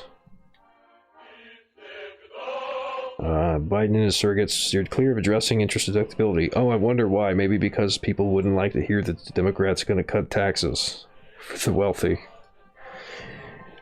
Such it's unclear if White House favors a renewal in status quo, a return to the pre-Trump police, better for private equity, or deeper cuts to deductibility, worse for private equity, first proposed by Obama. Yeah, I mean, so far Biden's been a little bit of a wild card with some of this stuff where, like, there's been some, like, weirdly, like, surprisingly progressive things, but then in other ways he's been, like, well, like, sharply moving to the right, or, like, furthering weird shit that Trump did. So, I mean, I don't know who all is in his cabinet who would be in charge of this right now, but yeah, well, it doesn't really matter what somebody's advocating. What matters is what they're actually going to implement. Yeah, Jason Furman, Obama administration economist, is advocating like it doesn't matter. What matters is what the people in power are actually going to do. Global Perspective Canadian Prime Minister Justin Trudeau on Monday proposed a budget that includes new limits. Yeah. Which is like a sensible thing to do. It's just a way to keep them from avoiding taxes. Like that, you gotta do the taxes. That's how it works. Otherwise, you're gonna keep having that growing gap between the very wealthy property owners and the rest of us schmucks. So yeah, a little up in the air now, but I'm guessing that it's not gonna go well. Biden's probably going to continue the bullshit with the taxes that people are paying. Alright, so that's it for the news stories here. What's this? Oh yeah, Red Scare bill declares November 7th as Victims of Communism Day. Yeah, alright. Let's see. I'll just skim through the op-ed section and then I'll call it a day. It's, yeah, it's almost 10. Walter Mondale, Oh wait, I think. Oh no, this is the new one. Walter Mondale, 1928 to 2021, and the decline and fall of Democratic Party liberalism. Former Vice President Walter Mondale, who died Monday night at the age of 93, is a political figure indelibly associated with the collapse of American liberalism and the turn by the Democratic Party decisively to the right. As respectful obituaries to the corporate press noted, he was the last Democratic Party candidate for the president to claim to be continuing the legacy of the New Deal liberalism. Yeah, they've completely abandoned that at this point. It's all about pragmatism and like what you're allowed to have under capitalism. It might be a bad system, but it's the least bad system that we know of. All that kind of crap. Making the parties even less distinguishable. Yeah. So, Woos article, Biden's drone wars. On Thursday, April 15th, the New York Times posted an article headed, "How the U.S. Plans to Fight from Afar After Troops Exit Afghanistan." Well, obviously with drones. Just in case anyone misunderstood the previous day's headline, Biden setting Afghanistan's withdrawal says, "It's time to end the forever war," as indicated the U.S. war in Afghanistan might actually come to an end. I doubt it. September 11th, 2021, almost 20 years after it started. As with last week's announcement that the U.S. war in Afghanistan would end, clarification came the following day. On February 5th, the Biden administration dispelled the impression that the U.S. was getting out of the business of killing Yemenis completely. And the State Department issued a statement saying, "Importantly, this does not apply to the offensive operations against either ISIS or ACAP. In other words, whatever happens in regard to the war waged by the Saudis, the war the U.S. has been waging in Yemen since 2002, under the guise of the authorization for use of military force passed by Congress authorizing the use of U.S. armed forces against those responsible for September 11th attacks," which has since been expanded to fucking whoever they want. I mean, it wasn't a specific group of people responsible for September 11th attacks or anything. It was just people from the Middle East in general that we don't like. That's basically, yeah. So yeah, Biden's gonna keep fucking doing the war machine. They're just pulling out like ground troops and shit like that. We're moving toward a more automated war, baby. War has changed. It's all fucking business shit now, right? And soon they're going to be sending robot dogs over there. Lebanon, is war coming? So far, the prospects of an all-out armed conflict on the scale of what took place in 1975 are low, but civil wars don't have to be copycats of their predecessors. New conditions generate new forms of conflict. In today's context, prolonged political instability and wide-scale impoverishment will offer a fertile ground for violent confrontation if regional and international factors become favorable. Unlike 1975, there is no organized political movement carrying a progressive project of radical politics and economic reform, so any confrontation will not hold the prospects of positive change. On the contrary, material need and social fragmentation divorced from class consciousness and political unity will fuel the co-optation of large... What's the difference between co-option and co-optation? Of large social segments of the population for destructive ends. With inflows of capital further drying up, finance for war may become a welcome alternative. In short, geopolitical considerations will trump domestic demands. In Lebanon, geopolitical considerations are at present determined by foreign actors agitating for instability. There are the U.S., Israel, Saudi Arabia.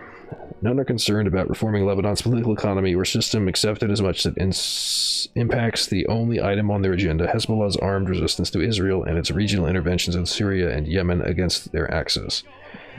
Riding the wave of blaming Hezbollah for all the financial and political ills of Lebanon, aside from being false, is either naive, superficial, or sinister attempt to instrumentalize the just demands for change in order to fuel regional confrontation and bring it to bear more directly on the Lebanese front. The scope and shape of this confrontation on this front will be determined by the military balance of power and the rising role of diplomatic and economic warfare. So yeah, proxy war shit.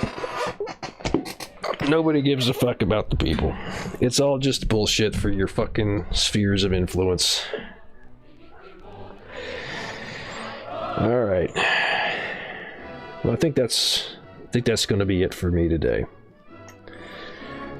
I think that's News Anon's thread. Done covered it. Let's update.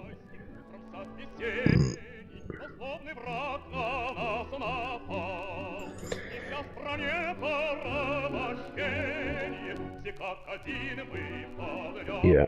All right. So yeah, it looks like that's it. So far, I'm not seeing anything from Woke. They haven't gone live, so maybe there's no protest today. It's only Thursday, though, so it's not too unexpected. I think that'll be the end for me. Thanks everybody for tuning in. If you're still around, you don't need to hang out the whole time. This is kind of like an open platform thing, so that people can come and go as they want. That's sort of the idea. But I appreciate anybody who's hanging around to the end, even if you're just lurking.